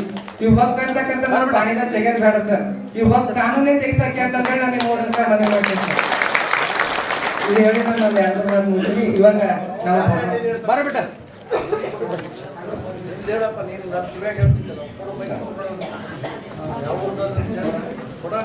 ಮರದಪ್ಪನವ್ರು ಇಲ್ಲಿ ಬಂದಿರ್ತಕ್ಕಂಥ ಎಲ್ಲ ಅತಿಥಿಗಳಿಗೆ ನಮ್ದು 2019ರಲ್ಲಿ ನಮ್ಮ ಪಾಣಿಯಲ್ಲಿ ಬೀದರ್ ತಾಲೂಕಿನ ಬೀದರ್ ದಕ್ಷಿಣ ಕ್ಷೇತ್ರದ ಮಿರ್ಜಾಪುರ ಟಿ ಗ್ರಾಮದಲ್ಲಿ ನಮ್ದು ಕೃಷಿ ಭೂಮಿ ಇತ್ತು. ಅಲ್ಲಿ 2019ರಲ್ಲಿ ಏಕಾಏಕಿಯಾಗಿ ಅವರು ನಮಗೆ ಯಾವುದೇ ನೋಟಿಸ್ ಕೊಡ್ಲಾರ್ದೇನೆ ಪಾಣಿಯಲ್ಲಿ ವಕ್ಫ್ ಆಸ್ತಿ ಅಂತ ಕಾಲಮ್ ನಂಬರ್ 9ರಲ್ಲಿ ಮತ್ತು 12ರಲ್ಲಿ ಸೇರಿಸಿದ್ರು ಸರ್. ಅದಾದ್ಮೇಲೆ ನಾವು ಉಚ್ಚ ನ್ಯಾಯಾಲಯ ಕಲಬುರಗಿಯಲ್ಲಿ ನಾವು ಅರ್ಜಿ ಸಲ್ಲಿಸಿದ್ವಿ ಸರ್. ಅಲ್ಲಿ ಅವರು ಕೋರ್ಟ್ ಅವರು ತಹಸೀಲ್ದಾರ್ ಅವರಿಗೆ ಆದೇಶ ಮಾಡಿದ್ರು ಸರ್, ಅವರು ಇಬ್ಬರಿಗೂ ಕರೆಸಿ ವಕ್ಫದವರಿಗೂ ಮತ್ತು ನಮಗೂ ಕರೆಸಿ ಹಿಯರಿಂಗ್ ಮಾಡಿ ಇದಕ್ಕೊಂದು ಕ್ರಮ ತಗೊಳ್ಬೇಕಂತ. ಆದರೂ ಅವರು ಯಾವುದೇ ಕ್ರಮ ತಗೊಂಡಿಲ್ಲ. ಅವರು ಕೋರ್ಟ್ಗೆ ಬರೆದ್ರು ಸರ್, ಇದು ನಮ್ಗೆ ಕೈಯಲ್ಲಿ ಅಧಿಕಾರ ಇಲ್ಲ, ವಕ್ಫ್ ಟ್ರಿಬ್ಯುನಲ್ಗೆ ಸೇರುತ್ತೆ ಅಂತ. ಅದಾದ್ಮೇಲೆ ತಿರ್ಗಾ ನಾವು ಮಾನ್ಯ ಉಚ್ಚ ನ್ಯಾಯಾಲಯ ಕಲಬುರಗಿಯಲ್ಲಿ ಅರ್ಜಿ ಸಲ್ಲಿಸಿದಾಗ ಅವರು ನಮಗೆ ಮತ್ತೊಮ್ಮೆ ತಹಸೀಲ್ದಾರ್ ಅವರಿಗೆ ಆದೇಶ ಮಾಡಿದ್ರು. ಇದು ತಹಸೀಲ್ದಾರ್ ಅವರೇ ಇಬ್ಬರಿಗೂ ಹಿಯರಿಂಗ್ ಕರೆದು ಆದಷ್ಟು ಬೇಗ ಈ ಸಮಸ್ಯೆ ಇದು ಕ್ರಮ ತಗೊಳ್ಬೇಕಂತ. ಆದ್ರೆ ಸರ್ ಜನವರಿ 2023ರಿಂದ ಯಾವುದೇ ರೀತಿ ಕ್ರಮನೂ ತಗೊಂಡಿಲ್ಲ ಸರ್. ಅವ್ರು ಹಿಯರಿಂಗು ತರಲಿಲ್ಲ, ಏನು ಮಾಡಿಲ್ಲ.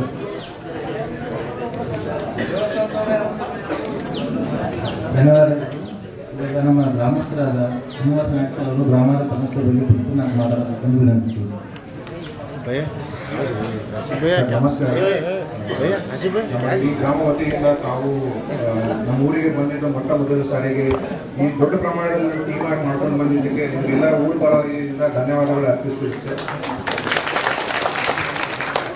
ಸರ್. ಈ ಗ್ರಾಮದ ಇತಿಹಾಸ ಏನಂದ್ರೆ ಸುಮಾರು 200 ವರ್ಷಕ್ಕಿಂತ ದೊಡ್ಡದಿದೆ ಸರ್. ಇಲ್ಲಿ ನಮ್ಮ ತಾತ ಮುತ್ತಾತವರು ಏನಂತಂದ್ರೆ ಸರ್, ಬ್ರಿಟಿಷ್ ಕಾಲದಲ್ಲಿ ರೆವೆನ್ಯೂ ಕಲೆಕ್ಟರ್ಗೆ ಅಸಿಸ್ಟೆಂಟ್ ಆಗಿ ವರ್ಕ್ ಮಾಡಿದ್ದಾರೆ ಸರ್. ಸುಮಾರು ಇಲ್ಲಿ ಇಲ್ಲ ಅಂತಂದ್ರೆ 200 ವರ್ಷದಿಂದ ಜನರು ವಾಸಿಸ್ತಾ ಇದ್ದಾರೆ ಸರ್. ಇಲ್ಲಿ ಏನಂದ್ರೆ ಮೇನ್ ಕಸುಬುದಾರರು ಅಂದ್ರೆ ರೈತರು ಸರ್. ಇಲ್ಲಿ ಎಲ್ಲರೂ ಏನಂತಂದ್ರೆ ಕೂಲಿ ಮಾಡ್ಕೊಂಡು ಇಲ್ಲ ಅಂದ್ರೆ 1 ಎಕರೆ 2 ಎಕರೆ ಮಾಡ್ಕೊಂಡು ರೈತರು ಜೀವನ ಮಾಡ್ತಾ ಇದ್ದಾರೆ ಸರ್. ಸರ್ ಇದು ಏನಂತಂದ್ರೆ ಏಕಾಏಕಿಯಾಗಿ ಅಂದ್ರೆ ಇಲ್ಲಿಂದಲೇ ಕೆಳಗಡೆ ಸಣ್ಣ ಜಾಗ ಇದೆ ಸರ್. ಅಲ್ಲಿ ಇದಕ್ಕೆ ವಾಸಕ್ಕೆ ಯಾವಾಗ ಮನೆಗಳು ಜಾಸ್ತಿ ಬೆಳೀತಾ ಇತ್ತು ಅವಾಗ ಗವರ್ಮೆಂಟ್ ಏನ್ ಮಾಡ್ತಾರೆ, ಇದೆಲ್ಲ ಸರ್ಕಾರಿ ಘರಾಣ ಜಾಗ ಸರ್. 26 ಎಕರೆ 24 ಗುಂಟೆ ಸರ್. ಅವಾಗ ಗವರ್ಮೆಂಟ್ ಏನ್ ಮಾಡ್ತಂತಂದ್ರೆ, ನೀವು ಇಲ್ಲಿ ಮನೆ ಇಲ್ಲ ಅಂದ್ರೆ ಇಲ್ಲಿ ಬಂದು ಮನೆ ವಾಸ ಮಾಡಬೇಕು ಅಂತ 10 ಪತ್ರ ಎಲ್ಲ ವಿತರಣೆ ಮಾಡಿತ್ತು ಸರ್. ತಹಸೀಲ್ದಾರ್ಗಳಿಂದ ಎಲ್ಲರಿಗೂ 10 ಪತ್ರ ಎಲ್ಲ ವಿತರಣೆ ಮಾಡಿದ್ದಾರೆ. ಇವಾಗ ಬೆಳೀತಾ ಸುಮಾರು ಏನಂದ್ರೆ ಸರ್ 200 ಮನೆಗಳು ಕಟ್ಟಲಾಗಿದೆ ಸರ್. ಇಲ್ಲಿ ಅದರಲ್ಲಿ ಏನಂತಂದ್ರೆ ಓನ್ಲಿ 10-15 ಜನರು ಸ್ವಂತವಾಗಿ ಮನೆ ಕಟ್ಕೊಂಡಿದ್ದಾರೆ ಸರ್. ಉಳಿದವರಿಗೆಲ್ಲ ಅಂದ್ರೆ ಪಂಚಾಯತಿಂದ ಎಲ್ಲ ಗೌರ್ಮೆಂಟ್ ಮನೆ ಎಲ್ಲ ಕಟ್ಟಿಕೊಂಡು 10 ಪತ್ರ ವಿತರಣೆ ಮಾಡಿದೆ ಸರ್. ಅದಕ್ಕೆ ಇವಾಗ ನೀರಿನ ಕನೆಕ್ಷನ್ ಕೊಟ್ಟಿದೆ, ಎಲೆಕ್ಟ್ರಿಸಿಟಿ ಕನೆಕ್ಷನ್ ಕೊಟ್ಟಿದ್ದಾರೆ ಸರ್. ಅದೇ ತರ ಇಲ್ಲಿ ದೇವಸ್ಥಾನ ಕೂಡ ಕಟ್ಟಿದ್ದಾರೆ. ಇನ್ನೊಂದು ದೇವಸ್ಥಾನ ಇದೆ ಸರ್, ಅಲ್ಲಿ ಹಿಂದ್ಗಡೆ ಒಂದು ದೇವಸ್ಥಾನ ಇದೆ, ಮಹರ್ಷಿ ವಾಲ್ಮೀಕಿ ಒಂದು ದೇವಸ್ಥಾನ ಇದೆ, ಮತ್ತೆ ಆಮೇಲೆ ಸ್ಕೂಲ್ಗಳು ಇದಾವೆ ಸರ್, ಅಂಗನವಾಡಿಗಳು ಇದಾವೆ. ಸೊ ಇದೇ ಎಲ್ಲ ಏನಂದ್ರೆ 26 ಎಕರೆನಲ್ಲಿ ಇದೆ ಸರ್. ಸರ್ ಈ ಪಾಣಿನಲ್ಲಿ ಏನಂತಂದ್ರೆ ಸರ್, 2001ನಲ್ಲಿ ಕಾಲಮ್ ನಂಬರ್ 11 ಸರ್ ಬ್ಲಾಂಕ್ ಇತ್ತು, ಏನೂ ಇರಲಿಲ್ಲ. ಕೆಳಗಡೆ ಏನ್ ಬರ್ದಿದ್ದಾರೆ ಸರ್ ಅಂದ್ರೆ ಪಾಣಿನಲ್ಲಿ ಇಲ್ಲಿ ಸರ್ಕಾರ ಮನೆಗಳು ಕಟ್ಟುಕೊಡಲಾಗಿದೆ ಮತ್ತು ವಾಸಿಸ್ತಿದ್ದಾರೆ ಅಂತ ಬರ್ದಿದ್ದಾರೆ ಸರ್. ಆಮೇಲೆ 2013ನಲ್ಲಿ ವಕ್ಫ್ ಮಂಡಳಿ ಅಂತ ಫಸ್ಟ್ ಟೈಮ್ ಸೇರಿಸಿದ್ರು ಸರ್ 11 ನಂಬರ್ ಕಾಲಮ್ ನಲ್ಲಿ. ಅಲ್ಲಿ ಕೆಳಗಡೆ ಏನಂತಂದ್ರೆ ಕೆಲವು ಮನೆಗಳು ಕಟ್ಟಲಾಗಿದೆ, ವಾಸಿಸ್ತಿರೋ ನಿಲಗಳು ಅಂತ ಬರ್ದಿದ್ದಾರೆ ಸರ್. ಅದು ಏಕಾಏಕಿ 2024ನಲ್ಲಿ 11 ನಂಬರ್ ಕಾಲಮ್ ನಲ್ಲಿ ಬರಾಬರ ನಿಷೇಧಿಸಿದೆ ಫ್ರಮ್ ದ ವಕ್ಫ್ ಮಂಡಳಿ ಅಂತ ಬರೆದು ಸರ್. ಕೆಳಗಡೆ ಏನಂತಂದ್ರೆ ಅದು ಮನೆಗಳು ಕಟ್ಟಲಾಗಿದೆ ಅಂತ ತೆಗೆದುಬಿಟ್ಟಿದ್ದಾರೆ ಸರ್. ಸೊ ಇದೆಲ್ಲ ನೋಡ್ತಾ ಇದ್ರೆ ಒಂದು ಮಹಾ ದೊಡ್ಡ ಷಡ್ಯಂತ್ರ ತರ ಮಾಡಿದ್ದಾರೆ ಸರ್. ಇದು ಫಸ್ಟ್ ಟೈಮ್ ಬಂದಿದೆ ಸರ್ ಬರಾಬರ ನಿಷೇಧ ವಕ್ಫ್ ಮಂಡಳಿ ಅಂತ 2013-14 ಸರ್. ಅವಾಗ ಕಾಂಗ್ರೆಸ್ ಗವರ್ಮೆಂಟ್ ಇತ್ತು. ನಮ್ ಕೇಳಿದ ಪ್ರಕಾರ ಸರ್ ಅವಾಗ ಏನಂತಂದ್ರೆ DC ಅವರು CP ಜಾಬ್ ಆಗಿದೆ ಸರ್. ಆ ಟೈಮ್ ನಲ್ಲಿ ಆಗಿದೆ. ಈ ಆಗಿದ್ದ ವಿಷಯ ನಮಗೆ ಯಾವ ಊರ್ದವ್ರಿಗೆ ಯಾರಿಗೂ ಗೊತ್ತಾಗಿಲ್ಲ ಸರ್. ತಾವು ಒಂದು ವಿಜಯಪುರದಲ್ಲಿ ಏನು ವಕ್ಫ್ ಚಳವಳಿ ನಡೆಸಿದ ವಿರೋಧವನ್ನ ಅವಾಗ ನಮ್ಮ ಊರ ಜನರು ಏನ್ ಮಾಡಿದ್ರು ಸರ್ ಅಂತ ನೀವೇ ಹೇಳಿದ್ರು ಸರ್ ಟಿವಿನಲ್ಲಿ, ಯಾರ್ಯಾರ ಮತಗಳಲ್ಲಿ ಏನೇನಿದೆ ನೋಡ್ಕೊಳ್ಳಿ, ಎಂದು ಪಾಣಿನಲ್ಲಿ ಕೂಡ ಬರಬಹುದು ಅಂತ ತಕ್ಷಣ ನಮ್ಮ ಊರ ಜನರು ಏನ್ ಮಾಡಿದ್ರು ಸರ್ ನೋಡಿದ್ರೆ ನಾವು ಅದರಲ್ಲಿ ನಮ್ಗೆ ಫಸ್ಟ್ ಟೈಮ್ ಗೊತ್ತಾಗಿದ್ದು ಈ ತರ ನಮ್ಮ ಊರು ಕೂಡ ಈ ವಕ್ಫ್ ಮಂಡಳಿಯಲ್ಲಿ ಇದೇ ಆಗಿದೆ ಅಂತ. ಬಟ್ ಆಕ್ಚುಲಿ ಅದನ್ನ ಮತ್ತೆ ಹಿಂದ್ಗಡೆ ಪಾಣಿ ಎಲ್ಲ ನೋಡ್ತಾ ಇದ್ರೆ ಅದು 2013-14 ಸೇರ್ಪಡೆ ಆಗಿದೆ ಸರ್. ಸೊ ಇದ್ರ ಬಗ್ಗೆ ನಮ್ಗೆ ಏನೂ ಗೊತ್ತಾಗಿರ್ಲಿಲ್ಲ. ನಮ್ಮ ಊರು ಜನರು ಏನಂತಾರೆ ಇವಾಗ ತುಂಬಾ ಆತಂಕದಲ್ಲಿ ಇದ್ದಾರೆ. ಕೆಲವೊಂದು ಅವ್ರಿಗೂ ವಿಷಯ ಗೊತ್ತಾಗ್ತಿರುತ್ತೆ ಸರ್. ಎಲ್ಲೋ ಕಡೆ ಅವ್ರ ಮನೆ ಖಾಲಿ ಮಾಡಿ ಅಂತ ನೋಟಿಸ್ ಎಲ್ಲ ಬಂದಿದೆ ಅಂತೆ. ಸೊ ಇವರೆಲ್ಲ ಏನಂತಂದ್ರೆ ಕೂಲಿ ಕಾರ್ಪ ಮಾಡ್ಕೊಂಡು ಎಲ್ಲ ಬಂದ್ಕೊಂಡು ಸರ್ ಇವಾಗ ಎಲ್ಲಿ ಹೋಗ್ಬೇಕು ಎಲ್ಲಿಲ್ಲ ಅಂದ್ರೆ ಆತಂಕದಲ್ಲಿ ಇದ್ದಾರೆ ಸರ್. ನಮ್ಮ ಊರ್ ಕಡೆಯಿಂದ ನಾವು ಏನ್ ವಿನಂತಿ ಮಾಡ್ಕೊಳ್ತೀವಿ ಅಂತ ಸರ್, ಯಾವ ಅಧಿಕಾರಿ ಇದನ್ನ ಮಾಡಿದ್ದಾರೆ ಸರ್, ಒಂದು ಅಧಿಕಾರಿ ಮಾಡಿದ ಮೇಲೆ ಈ ತರ ಆಗಿರ್ಬೋದು. ಅದರಲ್ಲಿ ಅದನ್ನ ಮನೆಗಳನ್ನ ತೆಗೆದು ಬಿಟ್ಟಿದ್ದಾರೆ ಕೆಳಗಡೆ ಸರ್, ಪಾಣಿಯಲ್ಲಿ ತೆಗೆದಿದ್ದಾರಲ್ಲ ಸರ್. ಅವ್ರ ವಿರುದ್ಧ ಕಾನೂನುಗಾಗಿ ಕ್ರಮ ತಗೊಳ್ಬೇಕಂತ ನಮ್ಮ ಊರ್ ಕಡೆಯಿಂದ ನಮ್ಮ ಕಡೆಯಿಂದ ತಮ್ಮ ಟೀಮ್ ಅವರಿಗೆ ನಾವು ವಿನಂತಿಸಿ ಮಾಡ್ಕೊಳ್ತಾ ಇದ್ದೀವಿ ಸರ್. ಇದೊಂದು ಮಾಡಿದ್ರೆ ಒಂದು ದೊಡ್ಡ ಸಹಾಯಕ ಆಗುತ್ತೆ ಅಂತ ನಾವು ಅನ್ಕೋತಾ ಇದ್ದೀವಿ. ಮಾನವರಿಗೆ ಧನ್ಯವಾದಗಳು. ಗ್ರಾಮದ ಪರಿಸ್ಥಿತಿ ಬಗ್ಗೆ ವಿವರವಾಗಿ ಹೇಳಿದ ಅವರಿಗೆ ಧನ್ಯವಾದಗಳು. ಇವಾಗ ಅರವಿಂದ್ ನಿಂಬೆವಾಳೆ ಮಾಜಿ ಸಚಿವರು ನಾವು ಮಾತಾಡಬೇಕೆಂದು ವಿನಂತಿಸಿಕೊಳ್ತೀನಿ.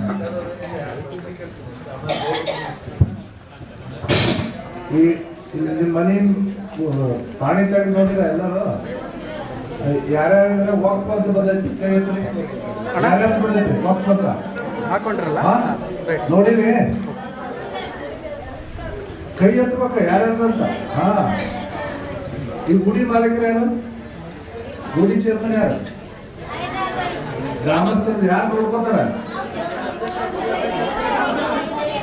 ಗುಡಿ ಹೋಗ್ಕೊಂಡು ಬಂದೈತೆ ಎಲ್ಲ ಊರಿಗೆ.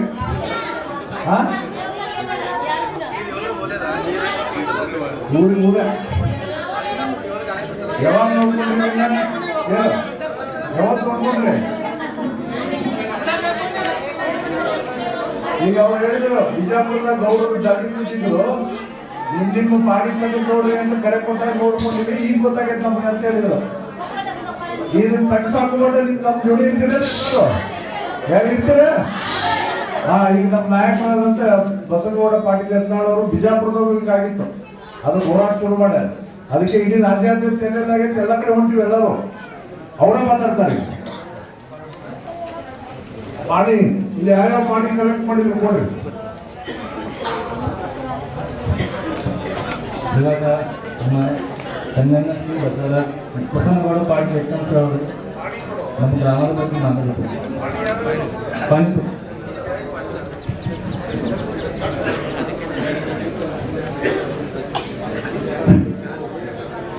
ಭಾರತೀಯ ಜನತಾ ಪಾರ್ಟಿ ನಮ್ಮ ಇವತ್ತು ಹಟಾವೋ ದೇಶ ಬಚಾವೋ ಈ ಒಂದು ಜನಾಂದೋಲನದ ಬೀದರ್ ಜಿಲ್ಲೆಯಿಂದ ಪ್ರಾರಂಭವಾದಂತಹ ನಮ್ಮ ಹೋರಾಟದ ಇಂದಿನ ವೇದಿಕೆ ಮೇಲೆ ಉಪಸ್ಥಿತರುವಂಥ ಮಾಜಿ ಕೇಂದ್ರ ಸಚಿವರು ನಮ್ಮ ಹಿರಿಯರಾದಂಥ GM ಸಿದ್ದೇಶ್ವರ ಅವರೇ, ಗೋಕಾಕ್ ವಿಧಾನಸಭೆಯ ಸದಸ್ಯರು, ನಮ್ಮ ಮಾಜಿ ನೀರಾವರಿ ಸಚಿವರಾದಂಥ ಶ್ರೀ ರಮೇಶ್ ಜಾರಕಿಹೊಳಿ ಅವರೇ, ಅದೇ ರೀತಿ ನಮ್ಮ ದಲಿತ ಮುಖಂಡರು, ಬೆಂಗಳೂರಿನ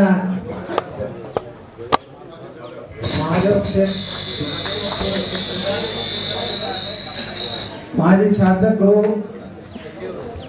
ಹಿಂದಿನ ಶಿಕ್ಷಣ ಸಚಿವರಾದಂಥ ಅರವಿಂದ್ ನಿಂಬಾವಳಿ, ನಮ್ಮ ಕರ್ನಾಟಕದ ಹಿಂದಿನ ಸಣ್ಣ ನೀರಾವರಿ ಸಚಿವರು ಹಾಗೂ ಶಿವಮೊಗ್ಗ ಸೊರಬದ ಬಂಗಾರಪ್ಪ ಸಾಹೇಬರ ಜ್ಯೇಷ್ಠ ಸುಪುತ್ರರಾದಂಥ ಶ್ರೀ ಕುಮಾರ್ ಬಂಗಾರಪ್ಪನವರು, ಹರಿಹರ ಕ್ಷೇತ್ರದ ಶಾಸಕರಾದಂಥ ಶ್ರೀ BP ಹರೀಶ್ ಅವರು, ಅದೇ ರೀತಿ ಅರಸೀಕೆರೆ ಕ್ಷೇತ್ರದಲ್ಲಿ ಜಾತ್ಯತೀತ ಸ್ಪರ್ಧೆ ಮಾಡಿದಂಥ ಶ್ರೀ NR ಸಂತೋಷ್ ಅವರೇ, MS ರುದ್ರಗೌಡ್ರವರೇ, BS ಪಾಟೀಲ್ ರೇ ಮತ್ತು ನಮ್ಮ ಬೀದರ್ ವಿಧಾನಸಭಾ ಕ್ಷೇತ್ರದ ಅಭ್ಯರ್ಥಿಯಾಗಿ ಸ್ಪರ್ಧೆ ಮಾಡಿದಂಥ ಶ್ರೀ ಈಶ್ವರ್ ಸಿಂಗ್ ಠಾಕೂರ್ ಅವರೇ, ಗ್ರಾಮದ ಹಿರಿಯರಾದಂಥ ಶ್ರೀ ಗೋಪಾಲ್ ರೆಡ್ಡಿ ಅವರೇ, ಇನ್ನೊಬ್ಬ ಗ್ರಾಮದ ಪ್ರಮುಖರಾದಂಥ ಶ್ರೀ ಶ್ರೀನಿವಾಸ್ ಅವರೇ, ಗ್ರಾಮದ ಹಿರಿಯರಾದಂಥ ಶ್ರೀ ರಾಮುಲು ಸಂಗಪ್ಪನವರೇ, ಎಲ್ಲ ಗ್ರಾಮದ ಎಲ್ಲ ನನ್ನ ತಾಯಂದ್ರಿ, ಅಣ್ಣ ತಮ್ಮಂದ್ರಿ, ಯುವಕರೇ, ಮಾಧ್ಯಮದ ಎಲ್ಲ ಮಿತ್ರರೇ, ಇವತ್ತು ಇಡೀ ದೇಶದಲ್ಲಿ ಈ ವಕಫ್ ಅನ್ನುವಂತಹದ್ದು ಒಂದು ದೊಡ್ಡ ಪಿಡುಗು. ಇವತ್ತು ದೇಶದಲ್ಲಿ ವ್ಯಾಪಕವಾಗಿ ಎಲ್ಲ ಹಳ್ಳಿಗಳಲ್ಲಿ ಮಠ ಮಂದಿರಗಳನ್ನ, ರೈತರ ಜಮೀನನ್ನ, ಬಡವರು ಕಟ್ಟಿದ ಮನೆಗಳ ಮೇಲೆ ಇವತ್ತು ನಮ್ಗೆ ಯಾರಿಗೂ ಗೊತ್ತಿಲ್ಲ ಅದನ್ನೇ 2013ರಲ್ಲೂ 2018ರಲ್ಲೂ 2024ರಲ್ಲೂ ಎಲ್ಲೆಲ್ಲಿ ಜಿಲ್ಲಾಧಿಕಾರಿಗಳು, ಅದರಲ್ಲಿ ವಿಶೇಷವಾಗಿ ಮುಸ್ಲಿಂ ಜಿಲ್ಲಾಧಿಕಾರಿಗಳು ಏನು ಬಂದಾಗ ಈ ಕೆಲಸ ಮಾಡಿ ಹೋಗಿದ್ದಾರೆ. ಇಲ್ಲಿ ಜಾಫರ್ ಮಾಡಿದ್ದಾನೆ. ನಮ್ಮ ಬಿಜಾಪುರನಾಗ ಮೊಹಮ್ಮದ್ ಮೊಹಸಿನ್ ಅಂತ ಒಬ್ಬ DC ಬಂದು ಇಡೀ ಬಿಜಾಪುರ ಸಿಟಿನೇ ವಕಫ್ ಅಂತ ಹೇಳಿ ಮಾಡ್ಯಾರ. ಇಲ್ಲಿ ನಮ್ಮ ಈಶ್ವರ್ ಸಿಂಗ್ ಠಾಕೂರ್ ಅವ್ರು ಹೇಳ್ತಿದ್ರು, ಇಡೀ ಬೀದರ್ ನಗರನೇ ಇವತ್ತು ವಕಫ್ ಅಂತ ಹೇಳಿ ಆಗುವಂತಹದ್ದನ್ನ ಎಲ್ಲ ತಯಾರಿ ಮಾಡ್ಕೊಂಡಾರೆ. ಅಂದ್ರೆ ಭಾರತದಲ್ಲಿ ಇನ್ನೊಂದು ಪಾಕಿಸ್ತಾನ ಮಾಡುವಂತ ವ್ಯವಸ್ಥೆ ಈ ದೇಶದಲ್ಲಿ ಆಗ್ತದೆ. ಅದಕ್ಕೆ ನಿನ್ನೆ ನಮ್ಮ ಭಾರತದ ಪ್ರಧಾನಮಂತ್ರಿ ಶ್ರೀ ನರೇಂದ್ರ ಮೋದಿ ಅವರು ನಿನ್ನೆ ಹೇಳಿದ್ದಾರೆ, ಭಾರತ ಡಾಕ್ಟರ್ ಬಾಬಾ ಸಾಹೇಬ್ ಅಂಬೇಡ್ಕರ್ ಅವರು ಬರೆದ ಸಂವಿಧಾನದಂತೆ ನಡೀತದೆ. ನಾವು ವಕಫ್ ಬರ್ದಿಲ್ಲ, ನಮ್ಮೊಬ್ಬ ಯುವಕ ಹೇಳ್ತಿದ್ದ, ನಾವು ಇದು ನೆಹರುವಿನಿಂದ ಪ್ರಾರಂಭ ಆಗಿ ಮನಮೋಹನ್ ಸಿಂಗ್ ಅವರಿಗೆ ಎಷ್ಟು ಅಧಿಕಾರ ಮಾಡಿಬಿಟ್ಟಾರಂದ್ರೆ ನೋಡಿ, ಇವತ್ತು ವಿಠಲ ರುಕ್ಮಿಣಿ ಗುಡಿನೂ ವಕಫ್, ನಮ್ಮ ಏನು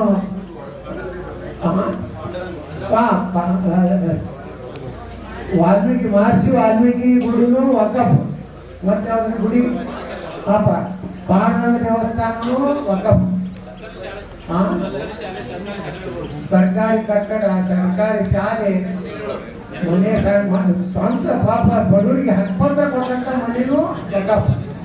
ಅಲ್ಲಿ ಆಳಂದದಲ್ಲಿ ಪೊಲೀಸ್ ಸ್ಟೇಷನ್, ಪೊಲೀಸ್ ಕ್ವಾರ್ಟರ್ಸ್ಗಳು ವಕಫ್.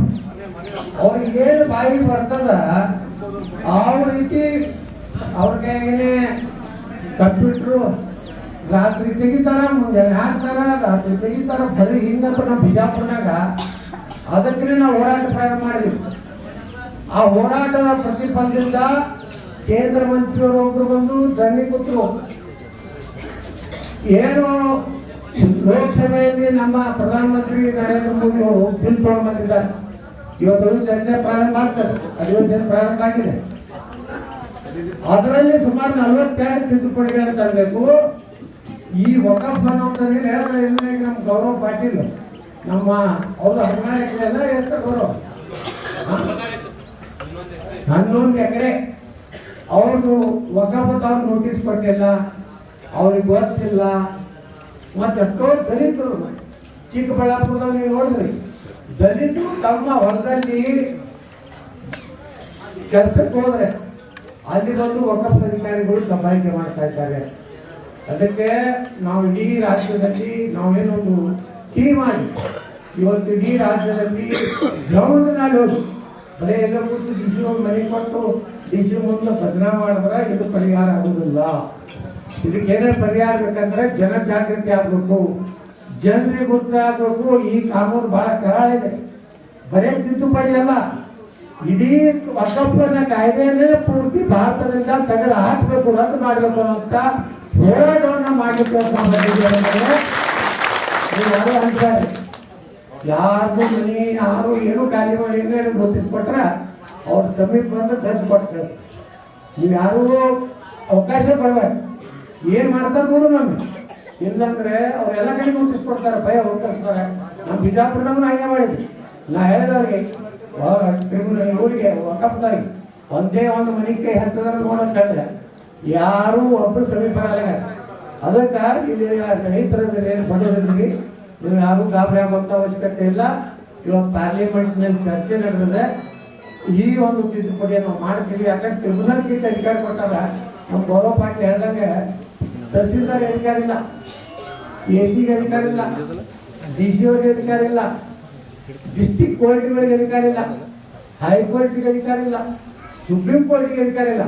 ನೀವೆಲ್ಲ ನಿಮ್ಮ ಆಸ್ತಿ, ಇದು ಸರ್ಕಾರಿ ಜಮೀನು, ನಿಮ್ಮ ಆಸ್ತಿ ನಿಮ್ಮದೇ ಅಂತ ಹೇಳಿ ಆ ಟ್ರಿಬ್ಯುನಲ್ದಲ್ಲಿ ಮುಂದೆ ಹೋಗಿ ನಿಂತಿರ್ಬೇಕು. ಆ ಟ್ರಿಬ್ಯುನಲ್ನವ್ರು ನಿರ್ಣಯ ಮಾಡೋರು ಇದು ನಿಮ್ದು ನಮ್ದು ಅಂತ ಹೇಳಿ. ಅವ್ರಿಗೆ ಯಾವ್ದು ಬೇಕೋ ಯಾವ್ದು ಮನಸ್ಸಿಗೆ ಬರ್ತದೆ ಅದನ್ನ ಟ್ರಿಬ್ಯುನಲ್ ಕೂತಾಗ ಸೇರಿಸುವಂತ ಕೆಲಸ ಇಲ್ಲಾಗಿದೆ. ಅದಕ್ಕೆ ಇದು ದೊಡ್ಡ ಹೋರಾಟದ ಫಲ. ಇವತ್ತು ಸಿದ್ದರಾಮಯ್ಯ ಅವರು ಅದು ವಾಪಸ್ ತಗೋತೀನಿ, ನೋಟಿಸ್ ವಾಪಸ್ ತಗೋತೀನಿ ಅಂತ ಯಾಕೆ ಹೇಳಿದಂದ್ರೆ ಇದು ದೊಡ್ಡದ ರೀತಿಯಲ್ಲಿ ಇವತ್ತು ನೋಡ್ರಿ ನಮ್ಗೆ ಬಿದರ್ದಲ್ಲೇ ಸುಮಾರು 13,000 ಎಕರೆ ಜಮೀನು ಇವತ್ತು ವಕಫ್ ಕ್ಲೇಮ್ ಮಾಡ್ಲಕತ್ತಾರೆ. ಟ್ರಿಬ್ಯುನಲ್ನಾಗ ಅವ್ನ ಜಡ್ಜ್ನು ಸಾಬ, ಅಲ್ಲಿ ಟ್ರಿಬ್ಯುನಲ್ ಸಿಇಒ ಏನಲ್ಲ, ಇದು ನಮ್ಮ ವಕಫ್ ಬೋರ್ಡ್ ಸಿಇಒ ಅವರು ಸಾಬ, ಪ್ಯೂನು ಸಾಬ, ಮುತುವಲ್ಲಿನೂ ಸಾಬ. ಅವನ ಬಳಿ ಹೋಗಿ ನಾವು ಹಿಂದೂಗಳು ಕೈ ಮುಕ್ಕೊಂಡು ನಿಂತಿರ್ಬೇಕು. ಅವ ನಮ್ಮ ಕೇಳಿ ಹುಡುಗನ ಕೈಯಾಗಲೇ ನ್ಯಾಯ ಕೊಟ್ರ ಅವನು ನಮ್ಮ ಪರವಾಗಿ ಮಾಡ್ತಾನ, ಅವ್ರ ಪರವಾಗಿ ಮಾಡೋ ಟ್ರಿಬ್ಯುನಲ್ ಕೇಳವ. ಅದಕ್ಕೆ ಟ್ರಿಬ್ಯುನಲ್ ಅನ್ನುವಂಥದ್ದು ಏನೊಂದು ಇದು ಇರಲ್ಲ, ಅದನ್ನು ಮೊದಲು ತೆಗೆದು ಹಾಕ್ಬೇಕು ಅನ್ನೋದೇ ನಮ್ಮ ಬೇಡಿಕೆ. ಟ್ರಿಬ್ಯುನಲ್ ನಾವು ತೆಗೆದು ಹಾಕಿದ್ರೆ ತಹಸೀಲ್ದಾರ್ಗೆ ಅಧಿಕಾರ ಬರ್ತದೆ, AC ಅವರಿಗೆ ಅಧಿಕಾರ ಬರ್ತದೆ, DC ಅವರಿಗೆ ಅಧಿಕಾರ ಬರ್ತದೆ, ಮತ್ತು ನಮ್ಮ ಎಲ್ಲ ನ್ಯಾಯಾಲಯಗಳಿಗೆ ಅಧಿಕಾರ ಬರ್ತದೆ. ಅದನ್ನೇ ತಿದ್ದುಪಡಿಯನ್ನ ಇವತ್ತು ನರೇಂದ್ರ ಮೋದಿ ಅವರು ಸರ್ಕಾರ ಮಾಡಿಕೊಟ್ಟಾಗ ಟ್ರಿಬ್ಯುನಲ್ ಎಲ್ಲ ಅಧಿಕಾರ ತಗೊಂಡು ಆ ಅಧಿಕಾರವನ್ನ ನಾವು ಜಿಲ್ಲಾಧಿಕಾರಿಗಳಿಗೆ ಕೊಡಕತ್ತೀವಿ. DC-ನೇ ಫೈನಲ್. DC ಅವರು ಅವರೆಲ್ಲ ದಾಖಲೆಗಳನ್ನ ಪರಿಶೀಲಿಸಿ ಏನಾಗಿ ಹೇಳಿದ್ರೆ ಈ ಊರನ್ನು ಮೊದಲು ಮನೆಗಳು ನಿರ್ಮಾಣ ಆಗತ್ತೆ ಹೇಳೋದ್ರಲ್ಲಿ ಅದನ್ನ ತೆಗೆದುಬಿಟ್ಟಾರ. ಅವ್ರಿಗೇನು ಅವ್ರನ್ನ ತೆರೆ ಬರ್ತೈತಿ, ಅವ್ರ ಕೈಗೆ ಪಾಸ್ಪೋರ್ಟ್ ಐತಿ, ಅವ್ರಿಗೇನು ಮಾಡೋದು ಮಾಡಿಬಿಟ್ಟಾರೆ. ಯಾಕಂದ್ರೆ ಕಂದಾಯದವರು ಮತ್ತು ವಕಫದವರು ಒಂದೇ ಆಗಿಬಿಟ್ರೆ ಒಬ್ಬ ಸಾಬ ಬಂದ್ಬಿಟ್ಟಾನ, ಕಂದಾಯದನ್ನು ಸಾಬ್ ಬಿಟ್ಟಾನ, DC-ನೂ ಸಾಬ, ಇಬ್ರು ಕೂಡಿ ರಾತ್ರೋರಾತ್ರಿ ತಿದ್ದುಪಡಿ ಮಾಡಿ ಜಾಫರ್ ಹೆಸರಲ್ಲಿ DC ಆ ಕಾಲಕ್ಕೆ ಆಗಿದ್ದು ಬಿಜಾಪುರ ಮೊಹಮ್ಮದ್ ಮನ್ಸೂರ್ ಈ ರೀತಿ ಮಾಡ್ಯಾರ.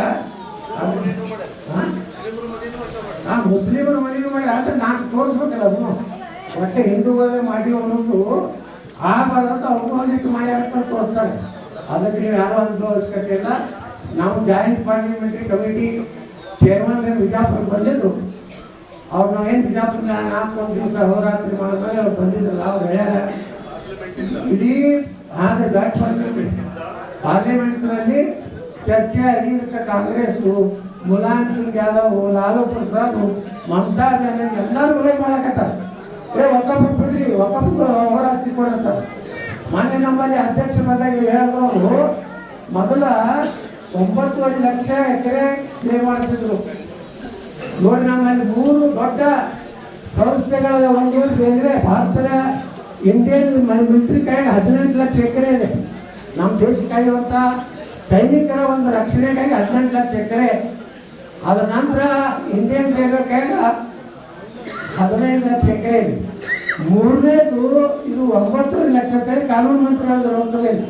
ಆದ್ರೆ ಮೊನ್ನೆ ನಮ್ಮ ಜಾಯಿಂಟ್ ಪಾರ್ಲಿಮೆಂಟ್ ಕಮಿಟಿ ಚೇರ್ಮನ್ ಏನು ಬಂದಿಲ್ಲ ಜಗದಾಂಬಿಕಾ ಪಾಲ್ ಅವರು ಹೇಳಿದ್ರು ಇವತ್ತ 38 ಲಕ್ಷ ಎಕರೆ ಇವ್ರು ಟ್ರಿಬ್ಯುನಲ್ ಕ್ಲೇಮ್ ಮಾಡ್ಲಕತ್ತಾರ. 38 ಲಕ್ಷ ಅಂದ್ರೆ ಇಡೀ ಪಾಕಿಸ್ತಾನ ಕೂಡಿ 9.5 ಲಕ್ಷ ಎಕರೆ ಅಂತ 3.5 ಪಾಕಿಸ್ತಾನ ತಪ್ಪು ಈಗ ಕ್ಲೇಮ್ ಮಾಡ್ಲಕತ್ತಾರ. ಯಾರು ಅಂದ್ರ ಈ ವ್ಯವಸ್ಥಿತವಾಗಿ ಲ್ಯಾಂಡ್ ಕ್ಲಿಯರ್ ದೇಶದಾಗ ನಡೆದಿದೆ. ಅದರ ವಿರುದ್ಧ ಇವೆಲ್ಲ ಮುಂದಿನ ದಿವಸಗಳಲ್ಲಿ ನಾವು ಪ್ರಧಾನಮಂತ್ರಿಗಳಿಗೆ ಪಾರ್ಲಿಮೆಂಟ್ಗೆ ಶಕ್ತಿ ಕೊಡಬೇಕಾದ್ರೆ ನೀವು ಎಲ್ಲರೂ ಜನಾಂದೋಲನ ಮಾಡಬೇಕನ್ನೋ ಉದ್ದೇಶದಿಂದ ಬಂದಿದ್ದೀವಿ. ಈ ಭಾಗದಲ್ಲಿ ಕಾಂಗ್ರೆಸ್ ಎಂಪಿಯೋಗಿನ ಐದಕ್ಕೆ ಎಚ್ಚರಿಕೆ ಕೊಡಕ್ಕೆ ಬಯಸ್ತಾ ಇದ್ದೇನೆ. ಒಂದು ವೇಳೆ ಈ ವಕಫ್ ಕಾನೂನಿನ ವಿರುದ್ಧ ಓಟ್ ಹಾಕಿದ್ರೆ, ವಕಫ್ ಕಾನೂನಿನ ತಿದ್ದುಪಡಿಯ ವಿರುದ್ಧ ಓಟ್ ಹಾಕಿದ್ರೆ ನೀವು ಒಂದು ಊರಾಗೂ ಒಂದು MP ಬಳಸಿಕೊಡ್ಬೇಡಿ. MP ನೀವು ಮೊದಲ MP-ಗೆ ನೀನು ಲೋಕಸಭೆಯಲ್ಲಿ ನರೇಂದ್ರ ಮೋದಿ ಅವರು ಇವತ್ತೇನು ವಕಫ್ ಕಾನೂನಿಗೆ 42 ತಿದ್ದುಪಡಿ ತಂದಲ್ಲ, ಅದಕ್ಕೆ ನೀವು ಸಪೋರ್ಟ್ ಮಾಡಬೇಕು. ನಿಮ್ಮ ಪಾರ್ಟಿ ಎಲ್ಲ ಓಟ್ ಹಾಕಿದವ್ರು ನಾವೆಲ್ಲ ಓಟ್ ಹಾಕಿದವ್ರು ನೀವು MP. ಇದನ್ನು ನೀವು ಪ್ರತಿಯೊಂದು ಹಳ್ಳಿಗೆ ತಗೊಂಡು ಮಾಡಿ, ಯಾರು ಅಂತ ಮಾಡ್ರಿ. ಎಲ್ಲೆಲ್ಲಿ ಕಾಂಗ್ರೆಸ್ MP-ಗಳಲ್ಲ ಅದು ಮೊದಲೇ ಪ್ರಶ್ನೆ ಇದೆ ಕೇಳಬೇಕು, ವಕಫ್ನ ವಿರುದ್ಧ ಯಾಕೆ ಮಾಡಕತ್ತೀರಪ್ಪ? ಅವ್ರು 38 ಲಕ್ಷ ಎಕರೆ ಕೇಳಕತ್ತಾರ. ನೀವು ನಿಮ್ಮ ಪಾರ್ಟಿ ನೀವು ಯಾರಿಗೂ ಖುಷಿ ಪಡಿಸ್ಲಾಕ, ರಾಹುಲ್ ಗಾಂಧಿ ಖುಷಿ ಪಡಿಸ್ಲಾಕ ಅಥವಾ ಯಾವ ಒಂದು ಸಮುದಾಯ ಖುಷಿ ಪಡಿಸ್ಲಾಕ ನಮ್ಮ ಜನರ ಮೇಲೆ ಮಾಡಿದ್ರಲ್ಲ ಜಿಲ್ಲೆ ಬರ್ತದೆ. ಅದಕ್ಕೆ ವಿರೋಧ ಮಾಡಿದ್ರಂದ್ರೆ ಮುಂದೆ ನಿಮಗೆ ಲೋಕಸಭೆ ಯಾವ ಹಳ್ಳಿಯಾಗೂ ಬಳಸ್ಕೊಡ್ಬೋದು ಅಂತ ನೀವು ಎಚ್ಚರಿಕೆ ಕೊಟ್ಟಂದ್ರೆ ಇದೇ ಅಧಿವೇಶನದಲ್ಲಿ ಈ ಬಿಲ್ ಪಾಸ್ ಆಗ್ತದೆ. ಯಾರ್ಯಾರು ಉತ್ತಾರಿಗಳ ಮಠ, ಮಂದಿರ, ಗುಡಿ, ಗುಂಡಾರ, ಸರ್ಕಾರಿ ಜಾಗ ಎಲ್ಲೆಲ್ಲಿ ವಕಫ್ ಮಾಡ್ಯಾರ ಅದ್ರ ಸಂಪೂರ್ಣ ತೆಗೆಯುವಂತ ಕೆಲಸ ನಾವೆಲ್ಲ ಟೀಮ್ಗಳು ಮಾಡ್ತೀವಿ. ಜೈ